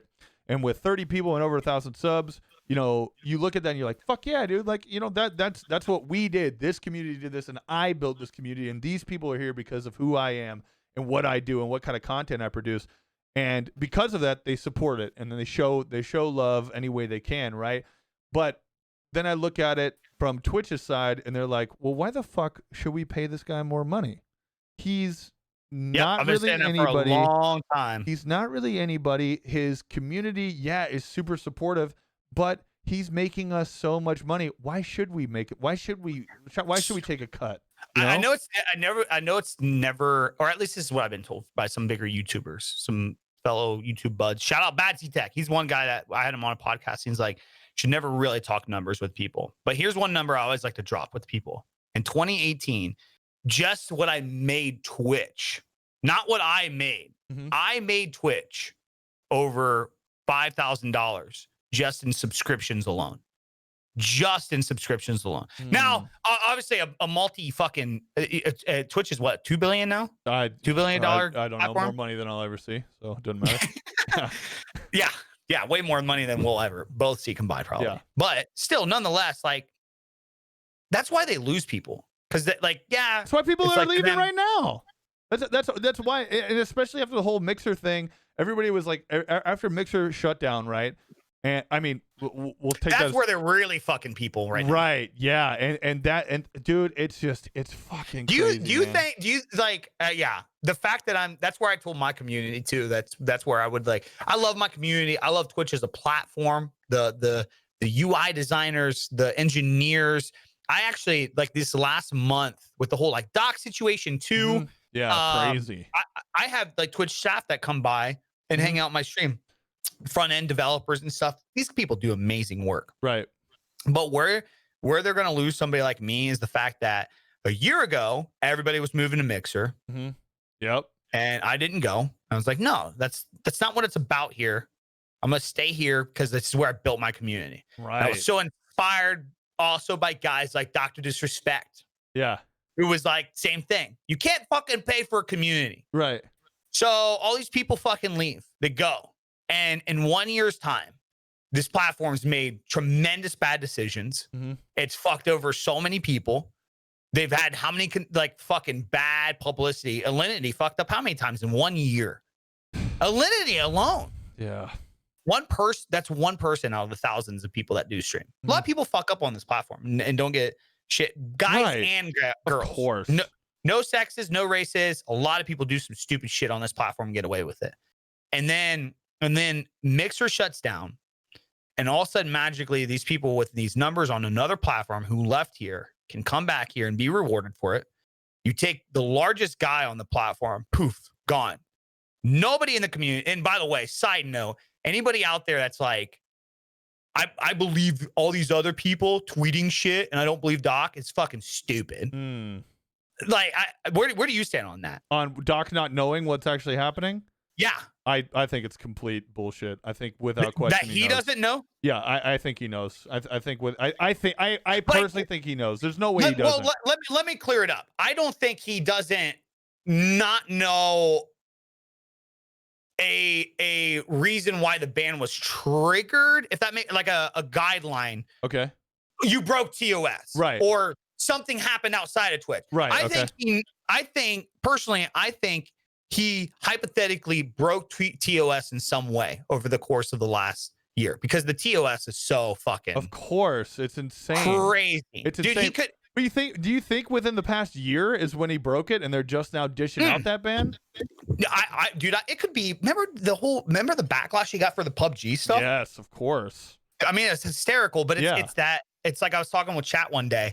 It's that 2000s humor mentality. You know, we grew up on Simpsons and South Park, so we find it funny. Yeah. But a lot of people don't find it funny. I was like, we live in a world now where you piss off one person that is part of one organization and they will fucking come after you. Yeah. See ya. And if they can't come after you, Dr. Disrespect, they'll come after your platform. Right. And then your platform has to take care of you. Right. And I think that's what we're dealing with. I think somebody got fucking really mad and finally came out to Twitch behind the scenes with a large amount of money or some legal shit and was like, look, you're clearly favoring somebody. You get rid of the guy or we will fucking take you publicly somewhere. Yeah, I don't know. Maybe that's some bullshit. That's my conspiracy theory. That's a good perspective. I never thought about that. And it all adds up to because if there was some kind of initial talk in the background, that's what might have fueled if like we take his Asian accents, for example, some organization came along, was like, you clearly favor this guy. This is racist. This is in breach of your TOS. We're going to take you guys to court for allowing this to happen, or we're going to publicly backlash. I don't know. Again, this is speculation. Right. If that is the case, Twitch would immediately, you're gone. Get him out of here so we don't cover our asses. Right. Let's get rid of him. He clearly broke it. We'll get in trouble if we don't get rid of him for breaking the rules. And lose a fuck ton of money. Right. But what's worse, a $100 million lawsuit or $25 million deal? I mean, if it was the route, right. There's some organizations out there that got a lot. Well, I mean, fuck, you can sue anybody for a lot of shit nowadays. Of course you can. Do you see the stuff about Tesla getting sued? No, but I learned a lot about suing. We almost had to sue our neighbor when we were moving out of Ohio because the psychotic guy wanted to buy our land for dumb cheap because he owned a business. And our house value was up like $50K. So like we were selling the house, obviously, and he was like spreading all these false rumors around the town about like the house being molded. But yeah, long story short, the lawyer basically was like, in a hypothetical world, you could get it appraised at the highest value, and you can sue him not only for damages, for hassle, for dealing with all this shit, for prolonging the situation. You can also sue him for loss damages as well, or something like that. To where it's like, if we only sold our house for $125K, but if we could have sold it for $150K, how much? There's no proof in how much of his wording in the community drove that price down. Damn. So when I learned that, dude, I mean, when you're talking a multi-billion-dollar company, yeah, I know, dude, you could find some a reason to sue them for $100 million real quick. Of course, that's what quick. That's what the Tesla lawsuit was. The guy fell. Man, what is that? The guy fell asleep in autopilot and crashed his car and killed somebody. And he hurt himself badly, and he sued Tesla for him falling asleep, stating that because of the new car smell, he fell asleep. Well, you remember the McDonald's lawsuit? I do. Yeah, man. Coffee? Dude, the world is fucking insane. And we hear stories like this, and people are like, there's no way Doc can be banned for no reason. Yeah. We're like, really? I know. Dude, there's so many. I mean, I agree with you. There's got to be a guideline if he knows, and it's probably tied up in legal shit. Yeah. I know. There's no way he doesn't know. I just don't think he's allowed to say. There's no way that Slasher and these guys know more than him. That's all I was saying. No, that whole like, oh well, I know what it is, but I don't feel comfortable saying it right now. Shut the fuck up. God, you're just farming likes and retweets on Twitter. Did you see that video that I put out? Yes, I did. Yeah, God, fuck you. That's what it is. That's what it is.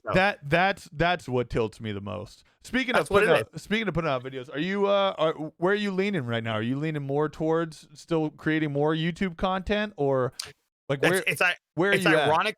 It's ironic you asked me that. I just finished. So July, I wanted to kind of like test things, and I wanted to see, because I was doing daily in May and June, because I had a very big spike, and I slowed down majorly in streaming, which was like, but I know you can relate. So when I slowed down in streaming, it was like those moments of me streaming became more personal, right? They know I'm not going to be live much. Right. So that was like, like one of my first streams back from a long layoff. It was like, dude, like, one of those crazy streams where you just get 500 subs out of nowhere, Everyone's excited that you're back. What's been happening? Yeah. Shout out to all those people that support us streamers like that, man. It's awesome. Of course. But I was like, I'm going to try streaming more in July, because I got this new place. I just want to chill. I just want to stream. And so July and early August, I just streamed a lot. And I went to I wanted to make sure I got one video out a week at the very least. That's all I wanted. Yeah. And I just didn't. I don't know. May, June, I felt that feeling of what it was like to have a better, successful YouTube channel, and then to be a side streamer. And it felt good because YouTube, it's not all about the money, but we're adults. We all have bills to pay. Yeah. You just bought a house. YouTube's sustainable. Really? It's way more sustainable. I could stop. I mean, my YouTube's not huge, but I could stop. If I stop streaming today and stop doing YouTube videos today for the next 3 months to see what happened, my YouTube will still make the same revenue because of all that content from the last few years. Right. Hell, it might even fucking make more if it hits just one video, just boop. I'm just going to decide to blow up. That is the thing about YouTube, man. It's just one video could change your life. I say this. It's ironic. I'm going to make a video literally this week. I was taking notes today on my phone about the topics I want to talk about. And my perspective is right now, if I gave you a challenge to stream 5,000 hours in a year, or to take 5,000 hours making YouTube videos, what do you automatically right then and there, what do you feel you would have a better response from? I personally feel like right away, spending 5,000 hours creating videos, getting better, learning lighting, doing streaming is fun. It's so addicting. But let's be real, 10 of those hours in a day, you're sitting there in front of a computer interacting with the chat. After a period of time, you start getting burnout. You still got to manage it. You got to make yourself entertaining. You're pushing it past your boundaries. Right. And when you shut it off, it's done. It's gone. Doesn't exist anymore. Some people can watch VODs. Who watches VODs? Let's be real. Hey man, there's quite a few, but not like YouTube videos. Not like YouTube videos. But I will say I've been shocked about VODs. I will see it somebody's stream our size. Yeah. And a VOD will have 20 views. And I'm like, fuck, watch their fucking VOD. Yeah. I think about that too whenever I take breaks. But yeah, immediately when you asked that, would you rather spend 5,000 streaming or 5,000 working on YouTube videos and perfecting your craft? immediately my mind goes the opposite direction. But let me tell you why. I go to streaming because that's what I know the most.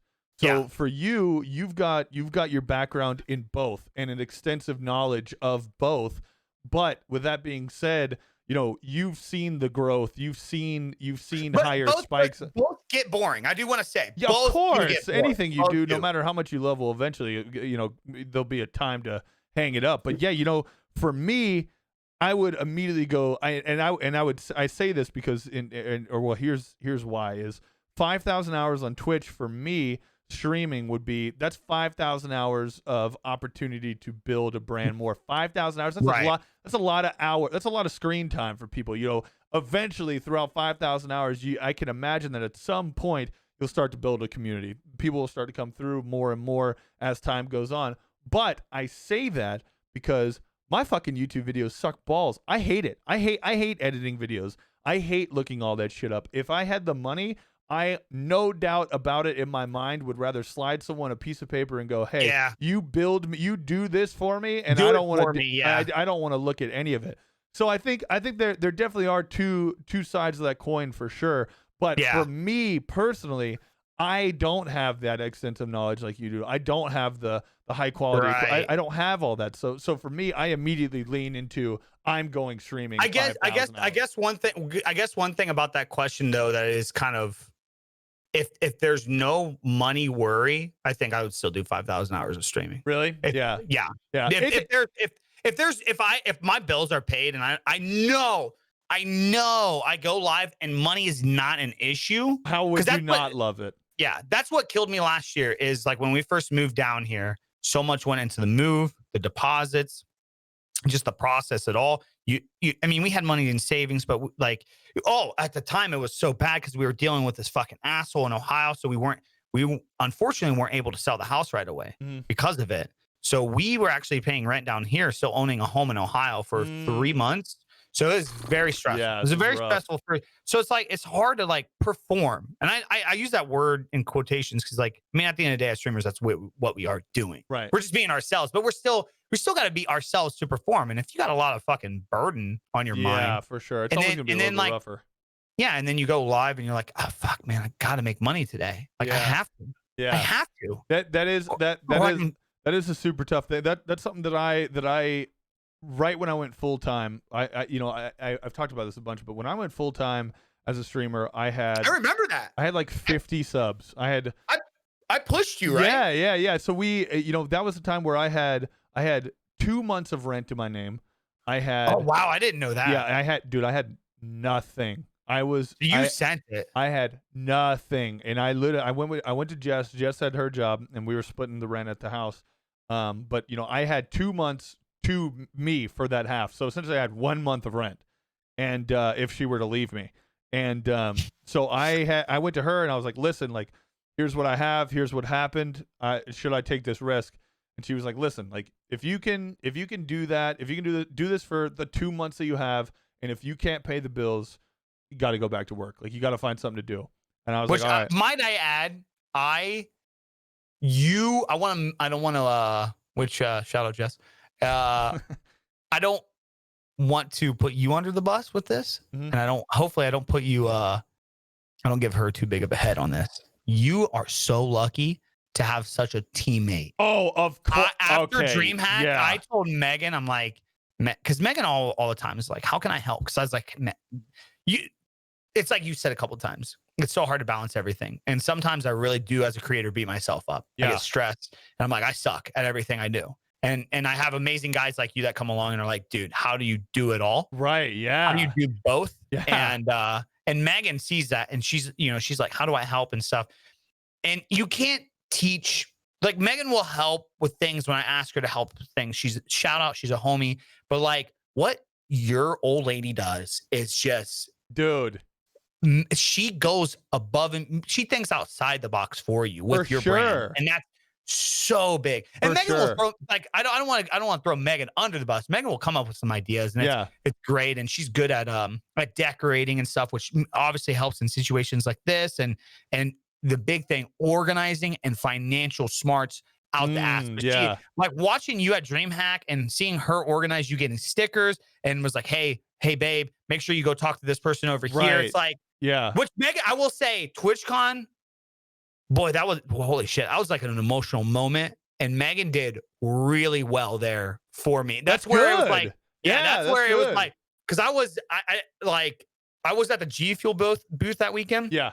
And I was expecting to know a couple people, and I was over, because I remember when we went to DreamHack, it was like the meme there with you. It's like all these people recognized you. Yeah.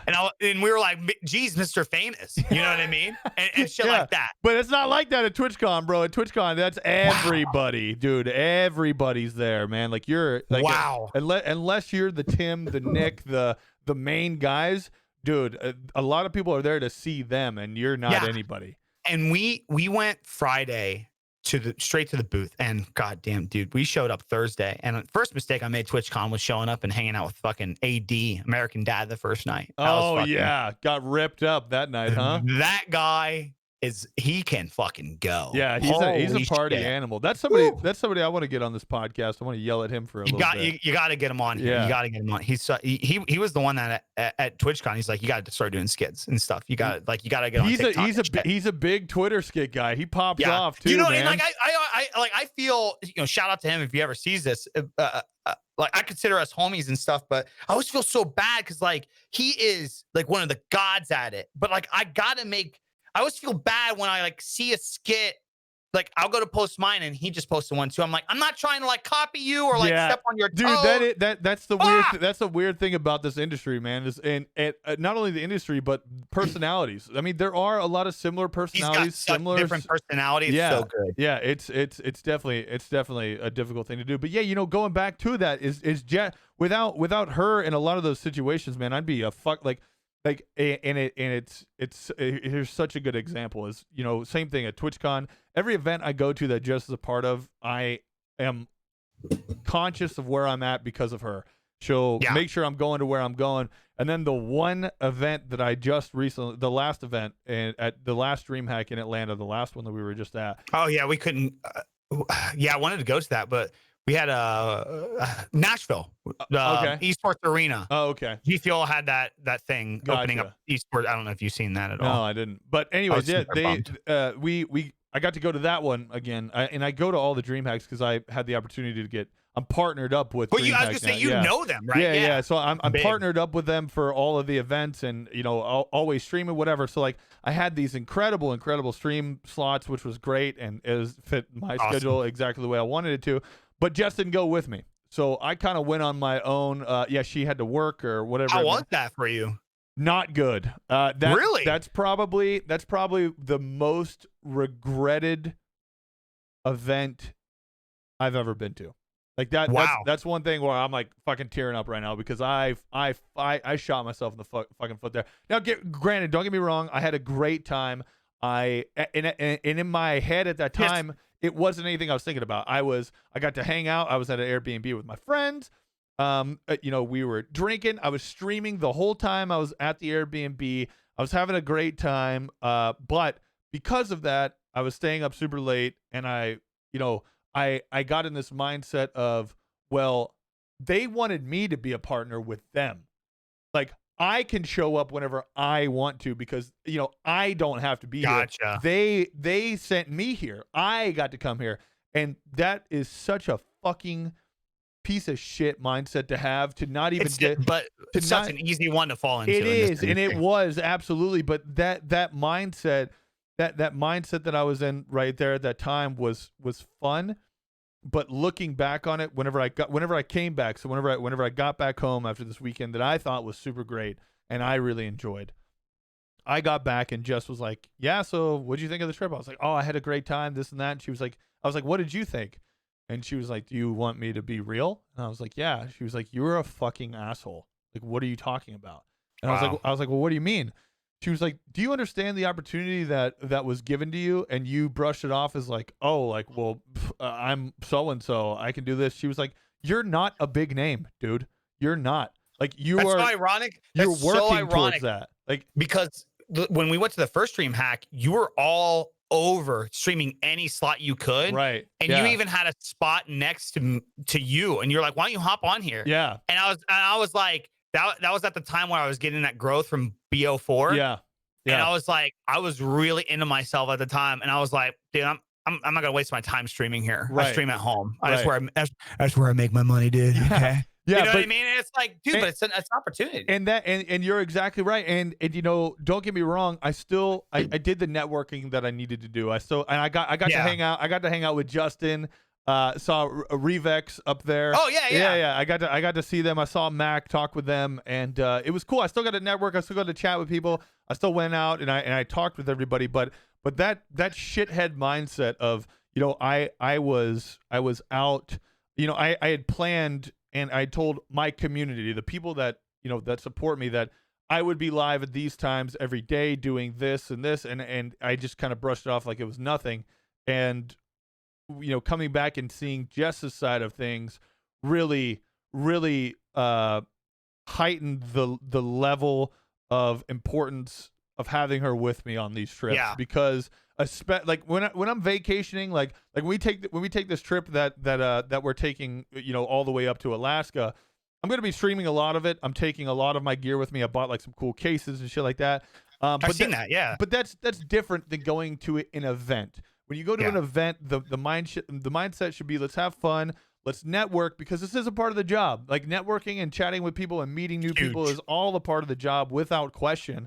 And I've met a lot of great people and a lot of good friends that are still friends to this day from these events. But the difference between those and traveling on the road and just doing podcasts and streaming from wherever is there's not that networking side of things. You don't have to be on a schedule. Like, granted, it'll help, but you know, it's your brand versus dealing your brand with other people's brands, right? And so that's where Jess comes into a big factor at events like that, and not only at events but at home too. You know, is having that somebody to bounce ideas off of and grounding you, right? And one of the things that I've noticed with having that teammate in the corner is, you know, sometimes there's an idea that whoever your teammate may be will come up with.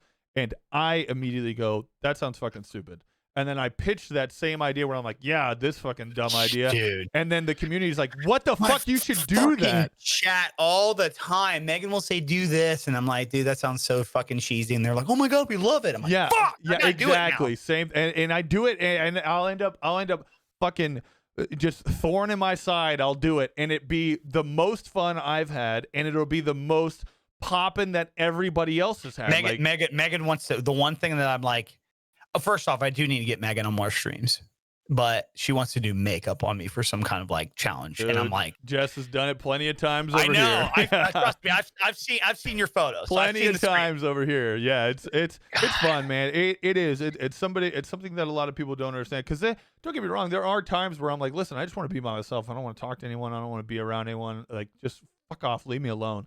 But that's the best part, is when you have somebody like that, she knows. Like, she gets that sixth sense. It's like, all right, he's not in a good mood. I'm just gonna hang out and do my own thing. So it's which is rad, vice versa. We can tell when they're not in good mood. Of course, absolutely, absolutely. One thing I did want to talk to you is Soar. Tell me all about the transition from TK to Soar. How did that happen? What went on during that whole thing? TwitchCon was like a huge factor into so much. Because like I joined, I don't want to throw anybody under the bus, but this is all just like, it's obvious what happened. So I go to TK house, which was where? Was that in Atlanta? Atlanta. Okay, yeah. That was in Atlanta too, from Soar. Which, holy fuck, I don't know if you've seen any of those vlogs. I've made their Soar house now. It's fucking huge. Well, dude, the Soar house. Well, there's no Soar house anymore. Oh, that's done. Yeah. So it's just is that why Justin moved back? Yes. Yeah. Oh, so it's just 3 of the Soar guys have a place now in Atlanta. Is it that same big ass house or no? No, they got a different place, and they're Soar is focusing funds on other things right now. We just signed with a bank this week. We just signed with a global bank. Yeah, with the Canadian Royal Bank or something like that. So yeah, damn cool. So it's the whole like team house stuff is just moving away. I think so. I think we're past that era, everybody's right? Like FaZe and 100 Thieves. Like, let's be real. Like, these people are all fucking like pushing multimillionaires, every individual. Right. You know, pushing. I'm not saying everybody in both these houses are multimillionaires. I'm saying like they're pushing that route to get there. Right. For sure. You know what I mean? Like, I mean, you have like the mob house too, but that's another bad example. These guys have been homies for years, dude. Years, yeah. And that's like you don't have a storehouse anymore, but you got the 3 guys living with each other because they're homies and they've been homies for a long time. Who's living there? You know, Mac. God damn it, who is all there? Mac, Bowza, and Austin. Austin. Yeah. Okay. Bowza's moving back to New Zealand though. Really? He's done. He's done with all this. The COVID response and how people, like, holy shit. He is very like New Zealand fucking kicked this thing in the ass, dude. Yeah, no, I saw right now they only have 4 cases right now. Fucking because they're fucking hard asses, dude. They got fucking anacondas and like everything wants to fucking kill them there. COVID's not doing shit. Yeah, not shit. No, but we're a dumb fucking country, man. Yeah, of course. We're a dumb country, but we also we're a great country too. That's what makes it suck so much. But no, so I was in TK. And I joined at the worst possible time. They're all my homies. And I'm not trying to talk myself up by any means. This is all a lot of their word of mouth. They wanted me for a long time. Like since Atlanta, when we went, Hams wanted me right away because they needed something different there. Right. And when I went there, like, one of the biggest things that stood out to me was like I was creating very active videos. At the time, I created this vlog channel. And like, I'd upload a vlog and I'd get like 100 views in the first hour. And that's huge for me, man. Of course. That's fucking crazy. Yeah. Still, even that's a big stat to look at. And like these TK guys, with hundreds to millions of subscribers, they would see my reaction. They would see what I actually do to make a video. And then they would see me like getting up early to edit it after we've been, dude, I mean, there was nights where we would go downtown ATL, then go back to the storehouse. So like, dude, I mean, sun's coming up. 2 hours later, I'm waking up making a video. Dude, that was the thing about the storehouse. Those motherfuckers want to go hard all night, dude. Like, dude, and they can. I don't know how the fuck they do it. Because they're young as shit. That's how. Yeah, well, yeah, but they're not getting any younger. No, you know what I mean? Of course they're not. Yeah. Dude, they still can fucking do it. Dude, like Nuda, he's a whole different world. Dude, yeah, I don't get these guys. I don't get it either. I didn't get any of them. It's crazy. But they're good people. Absolutely. Some of the best people. Every time I've gone back to Atlanta for whatever reason, I know that I can always text Justin and I can go, hey man, like I'm coming through, and every time, no matter what happens, good times. Yeah. He will say, dude, come through the house. He'll greet me with a big ass hug, him and Mac both. Even though we only hung out one time prior to that. Yeah. They're great. And that's the type of people. They're great people. I love those guys. I've literally known those guys for like 10 fucking years. Like this whole, it's crazy shit. And, but yeah, I joined TK in a bad timing. There's clearly like bad blood kind of between them. Like everybody's just ready to move on. Right. And like literally 2 days after I'm in, like the owner and one of the big guys, Sharp, get into it. And Sharp's like, I got to focus on my own brand, moves on, does his thing. And then it was just like domino effect from there. Like, it just couldn't hold anything together. So like, I joined TK, and within 3 months and a month of half at which I'm like living in the house with them, right? Like 3 of the guys leave, right? And by TwitchCon, like they're all gone. Hams was the last one, and he was telling me, he's like, I'm getting ready to leave. Like I'm getting ready to do my own thing and worry about me. And I was at TwitchCon, and my mindset was like, I can never let an opportunity like this go. You know what I mean? Like, of course not. And so I talked to a couple people there, and bigger people from organization, or not like teams, but like sponsors and stuff. And they're like, "Nah, dude, just do your own thing. You know, don't let that type of stuff hold you back." And, right. Makes sense. Yeah. So I left, and after that, I literally was just like, okay, I'm gonna make decisions on homies and like long term and stuff. And for a long time, I was a couple people like really talked me up and was like, or got in my head, was like, don't ever sign anything for free. Like, get somebody to pay you. And I had a few orgs actually, like we were in talks, and it just didn't. I don't know, like it just didn't feel right. I've had a couple of those here too recently, and I don't like it. I don't like it. It's weird. It's right. Like I know I need that. I need that stability in my life, but like I just like I don't know. Just like Soar is my homies. It made sense. Right. It just made sense. Just like TK at the time, it made sense. Of course, but it just didn't work out. So just based off of being homies and wanting to be a part of something, be with a crew. That's where Soar comes into play. Yeah. That's yep. Tight. That's it. My biggest thing was the only thing that I was like, I don't want you guys affecting my sponsorships, my partnerships, who I deal with. Right. And they're like, never would do that.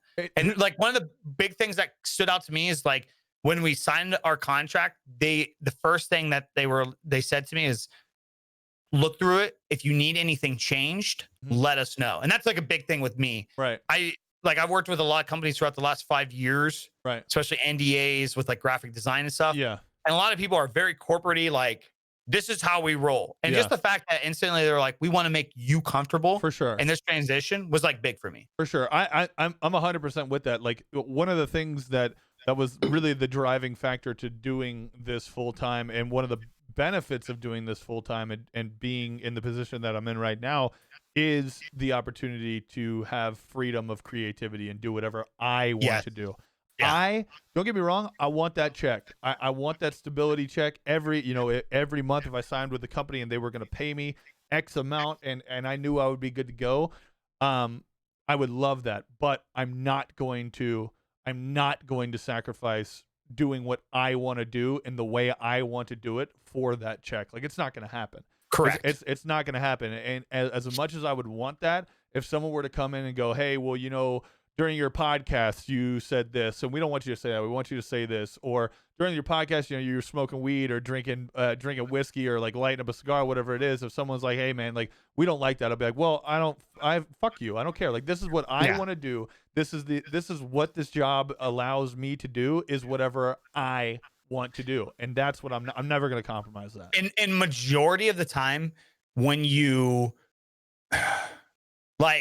just to be upfront, off the rip, going with SOAR, it was not some big, like, large paid opportunity. Right. Okay. And I would say most of the time when you follow your gut and your heart on a situation and it feels better, in the long run, you and that person or that crew or whoever you fuck with or whatever decision you choose to make where it's not instantly based off of money, you'll probably make more money off the long run. I agree with that. Because of the good vibes that come with it. I agree with that. And at least in my experience these last few years. No, I definitely agree with that because I feel like if you're in it at first, and there's a lot of different ways to look at this, but in your case particular, where you're with a team that's full of friends, they're full of homies, they're full of people that you've known for a long time and gamed with, that's awesome. So signing with them at no money at all, the more that they grow and the more that things improve,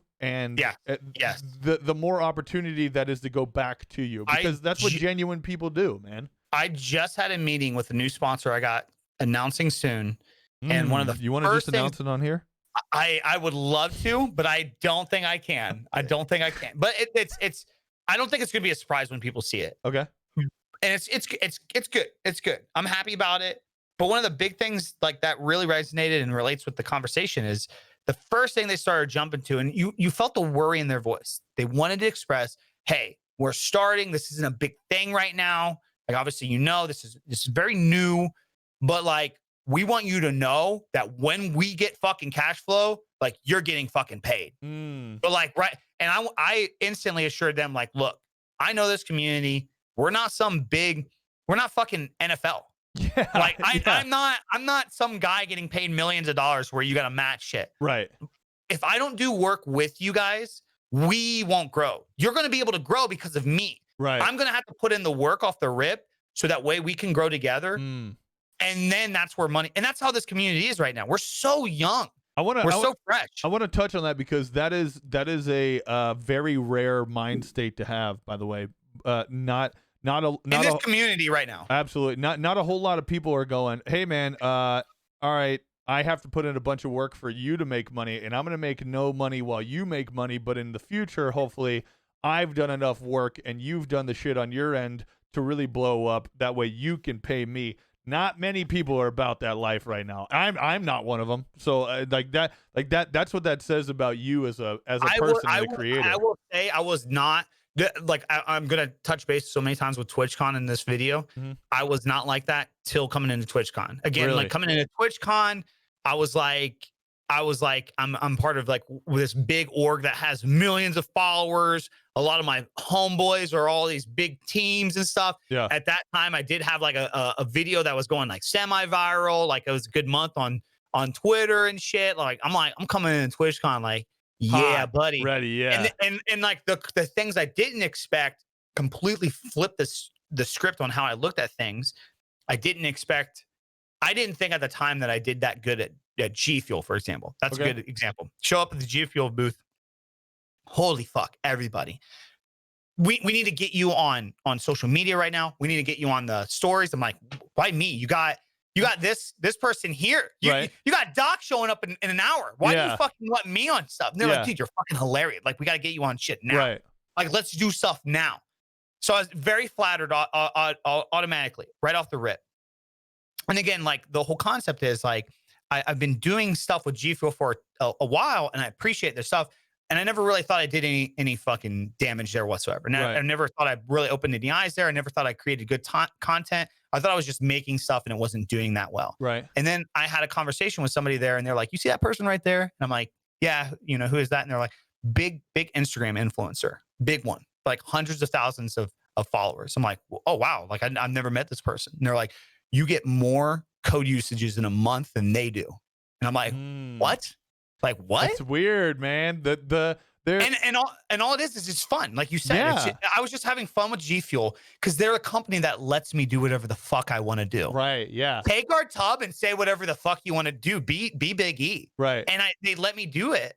And it just works. Right. There is that is such a that again, that goes back to saying as to who you are as a creator and someone who's out in this industry. Like, there is that whole topic of conversation between influencers and micro influencers. So the topic of conversation is, there's somebody that has like that, say they have a couple 100,000 Instagram followers or whatever they might have across all their platforms, right?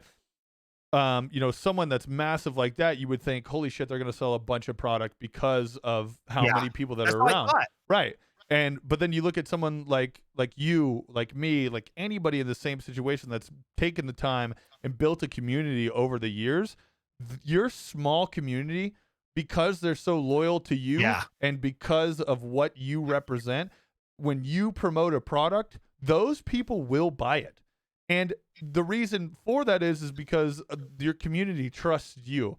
They trust your judgment. They've learned to grow off. And granted, of course, there's going to be people who are like, oh, well, maybe I've already tried that and it fucking sucks, or nah, fuck that, I don't believe in that, whatever it may be.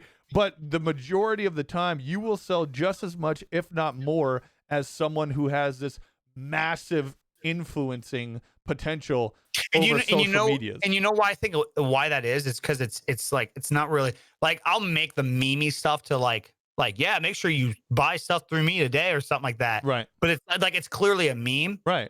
But the most part is it's because most people just literally want to sell you something, as to where I think people like use my code or use my links because I'm just literally hanging out with them. Right. And they know that that's going to directly support somebody that they like. So of course, why not? It's awesome, man. I think it's so rad. I think it's so rad. And like I definitely want to say I think you're somebody that has a community like that too. For sure. I was talking to my chat about this recently. I think guys like you and me, I think we got the short end of the stick through this Twitch growth as the Twitch platform grew, because like the way their numbers and everything like evaluate. Mm-hmm. I think if we had our communities 3 years ago, our numbers would be completely different with how stats are showed, because we have so many lurkers, quote unquote, because how Twitch shows numbers. So we have so many mature viewers between us.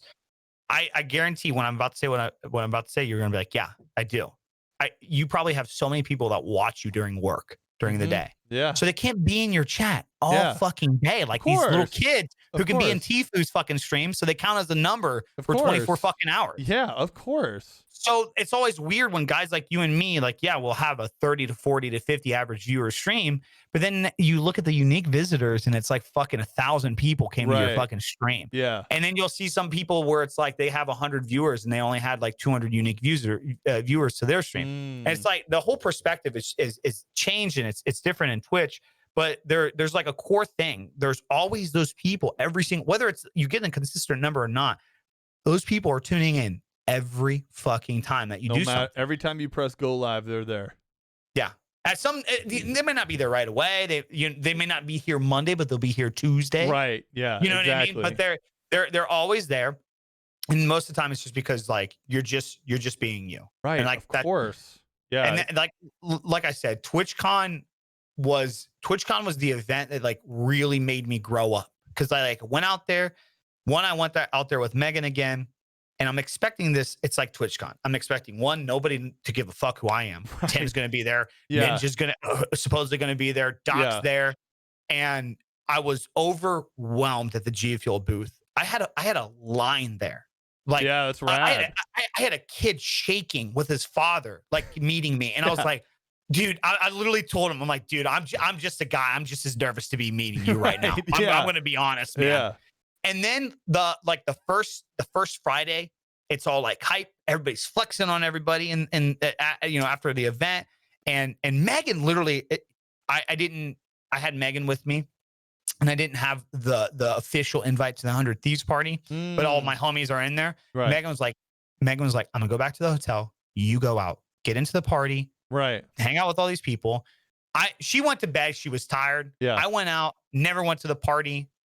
To be fair, I probably couldn't have actually got in, but right. Who knows? A lot of those guys were like, dude, you should have fucking hit us up, right. type thing. That's what everybody says though.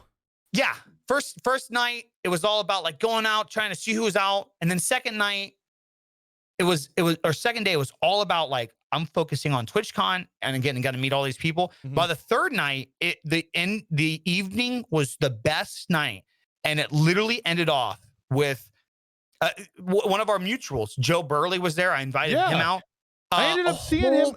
I ended up meeting him out at a bar on Saturday night. On Saturday night, I met him out. Sunday night, yeah, I invited him out with a few other like not smaller, but just like regular people around the G Fuel. Texted all the G Fuel crew who treated me so well during the week. Hey, we're at this bar. We had. We started off at a bar with just a few of us, and by the end of the night, we had like 7 tables conjoined together. Yeah. All these people I've never it was like I texted my manager from G Fuel, come to this bar, let's have some drinks. I'm gonna buy you some stuff. He came there, then the CEOs of G Fuel's there, and then 5 other managers of G Fuel are there, so they're getting their sponsors there, and it was the most fun, emotionally attaching night I've ever had to this community. It is, ever. Dude. Hey, you know, something so simple that I think a lot of people might not get is it's not always about having an agenda. Like, dude, you'll create so many opportunities for yourself by just having a drink. Just having a drink with somebody, like how that one table turned into 7. The more word of mouth, like, oh shit, like, well, we're hanging out here. These people are fun. Like, no one's like, hey man, so what do you do? Like, can I get your card? Here's what I do. Like, it just turned into like oh shit, well, these people are genuine. Let's have fun. Let's drink. Let's have a good time. So the first night we were there, we were with AD, American Dad, right? And it's obviously no surprise he's like best buds with Tfue. Yeah, of course, right? Yeah. So we're there and we got mutuals there, and or like friends that we were with at the time at TwitchCon, right? Who also hung out with American Dad too. And one of the nights, Tfue was having this big party, and American Dad made it like one. I'm like, I don't fucking know these people. Megan clearly would not have a good time. Like, I'm not even trying to bother. Right. I'm sure it'd be cool, like meet all these big people in the industry. But like we seen so many of our like friends at the time that just instantly like left us the moment that was, like trying to be there, trying to get into this thing. Yeah. And then when they couldn't get in and all those people went up to the suite, to this penthouse, and they were left down at the bottom, phones started going, where you guys at? Where you guys at? And like I was like, God, it's the way of the world, man. What are you going to do? You know what? Dap, what are you going to do if you get a night out with fucking Tfue? At a party? I'm just gonna drink and be dumb and be an idiot. Do you think it's not gonna change your life? No, because it's fucking Tfue. So. Exactly. Yeah. But so many of these people at these events are just blinded to the idea that if they had that conversation or be around this person or post a picture on Instagram. Yeah. That it's lights out, dude. And it's not. Life's changed. It's truly Life's not. changed. It's truly not. It's crazy, No. man. It's crazy. Because you got to enjoy yourself first. Yes. That's the big one. That's the big one.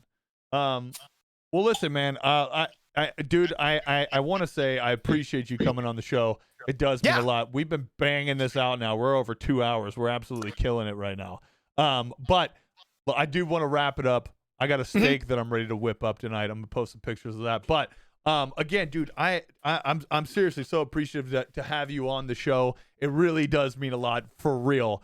It's been good to catch up. It absolutely has. It's been so fucking long, and to see and to hear how close we actually are to each other in the state now, and then to actually physically catch up, see how things have been. It's been rad, man. It's been really good talking with you.